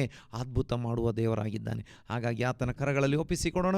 ದೇವರು ಈ ವಾಕ್ಯಗಳ ಮೂಲಕ ಪ್ರತಿಯೊಬ್ಬೊಬ್ಬರನ್ನ ಆಶೀರ್ವಾದ ಮಾಡಲಿ. ನಾವು ಪ್ರಾರ್ಥನೆ ಮಾಡೋಣ. ಮಹಾಪರಿಶುದ್ಧನಾಗಿರುವ ನಮ್ಮ ಪರಲೋಕದ ತಂದೆಯಾಗಿರುವ ದೇವರೇ, ಈ ಒಳ್ಳೆಯ ಸಮಯಕ್ಕಾಗಿ ನಿನಗೆ ಸ್ತೋತ್ರ. ಈ ದಿನದಲ್ಲಿ ಸ್ವಾಮಿ, ನಿನ್ನನ್ನು ಆರಾಧಿಸುವಂತೆ, ಕೊಂಡಾಡುವಂತೆ, ಸ್ತುತಿಸುವಂತೆ ನಮಗೆ ನೀನು ಸಹಾಯ ಮಾಡಿದ್ದಿ. ಹೌದು ಸ್ವಾಮಿ, ಹೌದು ಕರ್ತನೆ, ನಿನ್ನ ವಾಕ್ಯಗಳ ಮೂಲಕ ನಮ್ಮೊಂದಿಗೆ ಮಾತನಾಡಿದ್ದಿ. ಹೌದು, ನಿನ್ನ ವಾಕ್ಯದಲ್ಲಿ ನಾವು ಕೇಳಿದ್ದೇವೆ, ನಿನ್ನ ಎಲ್ಲ ನಡವಳಿಯಲ್ಲಿ ಆತನಿಗೆ ವಿಧೇಯನಾಗಿರು, ದೇವರ ಚಿತ್ತಕ್ಕೆ ವಿಧೇಯನಾಗಿರು, ಆತನೇ ನಿನ್ನ ಮಾರ್ಗಗಳನ್ನು ಸರಾಗ ಮಾಡುವನು ಎಂಬುದಾಗಿ. ಹೌದು ಸ್ವಾಮಿ, ಹೌದು ಕರ್ತನೆ, ಆನ್ಲೈನ್ ಮೂಲಕ, ಟಿವಿ ಮೂಲಕ ಅನೇಕರು ಆರಾಧನೆ ಕೂಟದಲ್ಲಿ ಭಾಗವಹಿಸಿದ್ದಾರೆ. ಅವರನ್ನು ಪ್ರತಿಯೊಬ್ಬೊಬ್ಬರನ್ನು ನಿನ್ನ ಕರಗಳಲ್ಲಿ ಒಪ್ಪಿಸಿಕೊಡ್ತಾ ಇದ್ದೇನೆ. ಪ್ರತಿಯೊಬ್ಬೊಬ್ಬರು ಸ್ವಾಮಿ, ಹೌದು ನಿನ್ನ ಚಿತ್ತಕ್ಕೆ ವಿಧೇಯರಾಗಿ, ಹೌದು ಕರ್ತನೆ, ಎಲ್ಲ ಅವಿಧೇಯತ್ವ ಆತ್ಮದಿಂದ ಬಿಡುಗಡೆ ಹೊಂದಿದವರಾಗಿ, ನಿನಗೆ ವಿಧೇಯರಾಗಿ, ನಿನಗೆ ಅಧೀನರಾಗಿ, ಹೌದು ನಿನ್ನ ಚಿತ್ತವನ್ನು ನೆರವೇರಿಸುವವರಾಗುವಂತೆ ನೀನು ಪ್ರತಿಯೊಬ್ಬೊಬ್ಬರಿಗೆ ಸಹಾಯ ಮಾಡು. ಮಾತ್ರವಲ್ಲ, ಅವರಿಗೆ ಮುಚ್ಚಲ್ಪಟ್ಟಿರೋ ಬಾಗಿಲುಗಳು ತೆರೆಯಲ್ಪಡಬೇಕು. ಅವರ ಮುಂದೆ ಇರುವಂಥ ಬ್ಲಾಕ್ಗಳು ನೀಗಿಸಲ್ಪಡಬೇಕು. ಎಲ್ಲ ಕರ್ತನೆ ಅಡೆತಡೆಗಳು ನೀಗಿಸಲ್ಪಡಬೇಕು.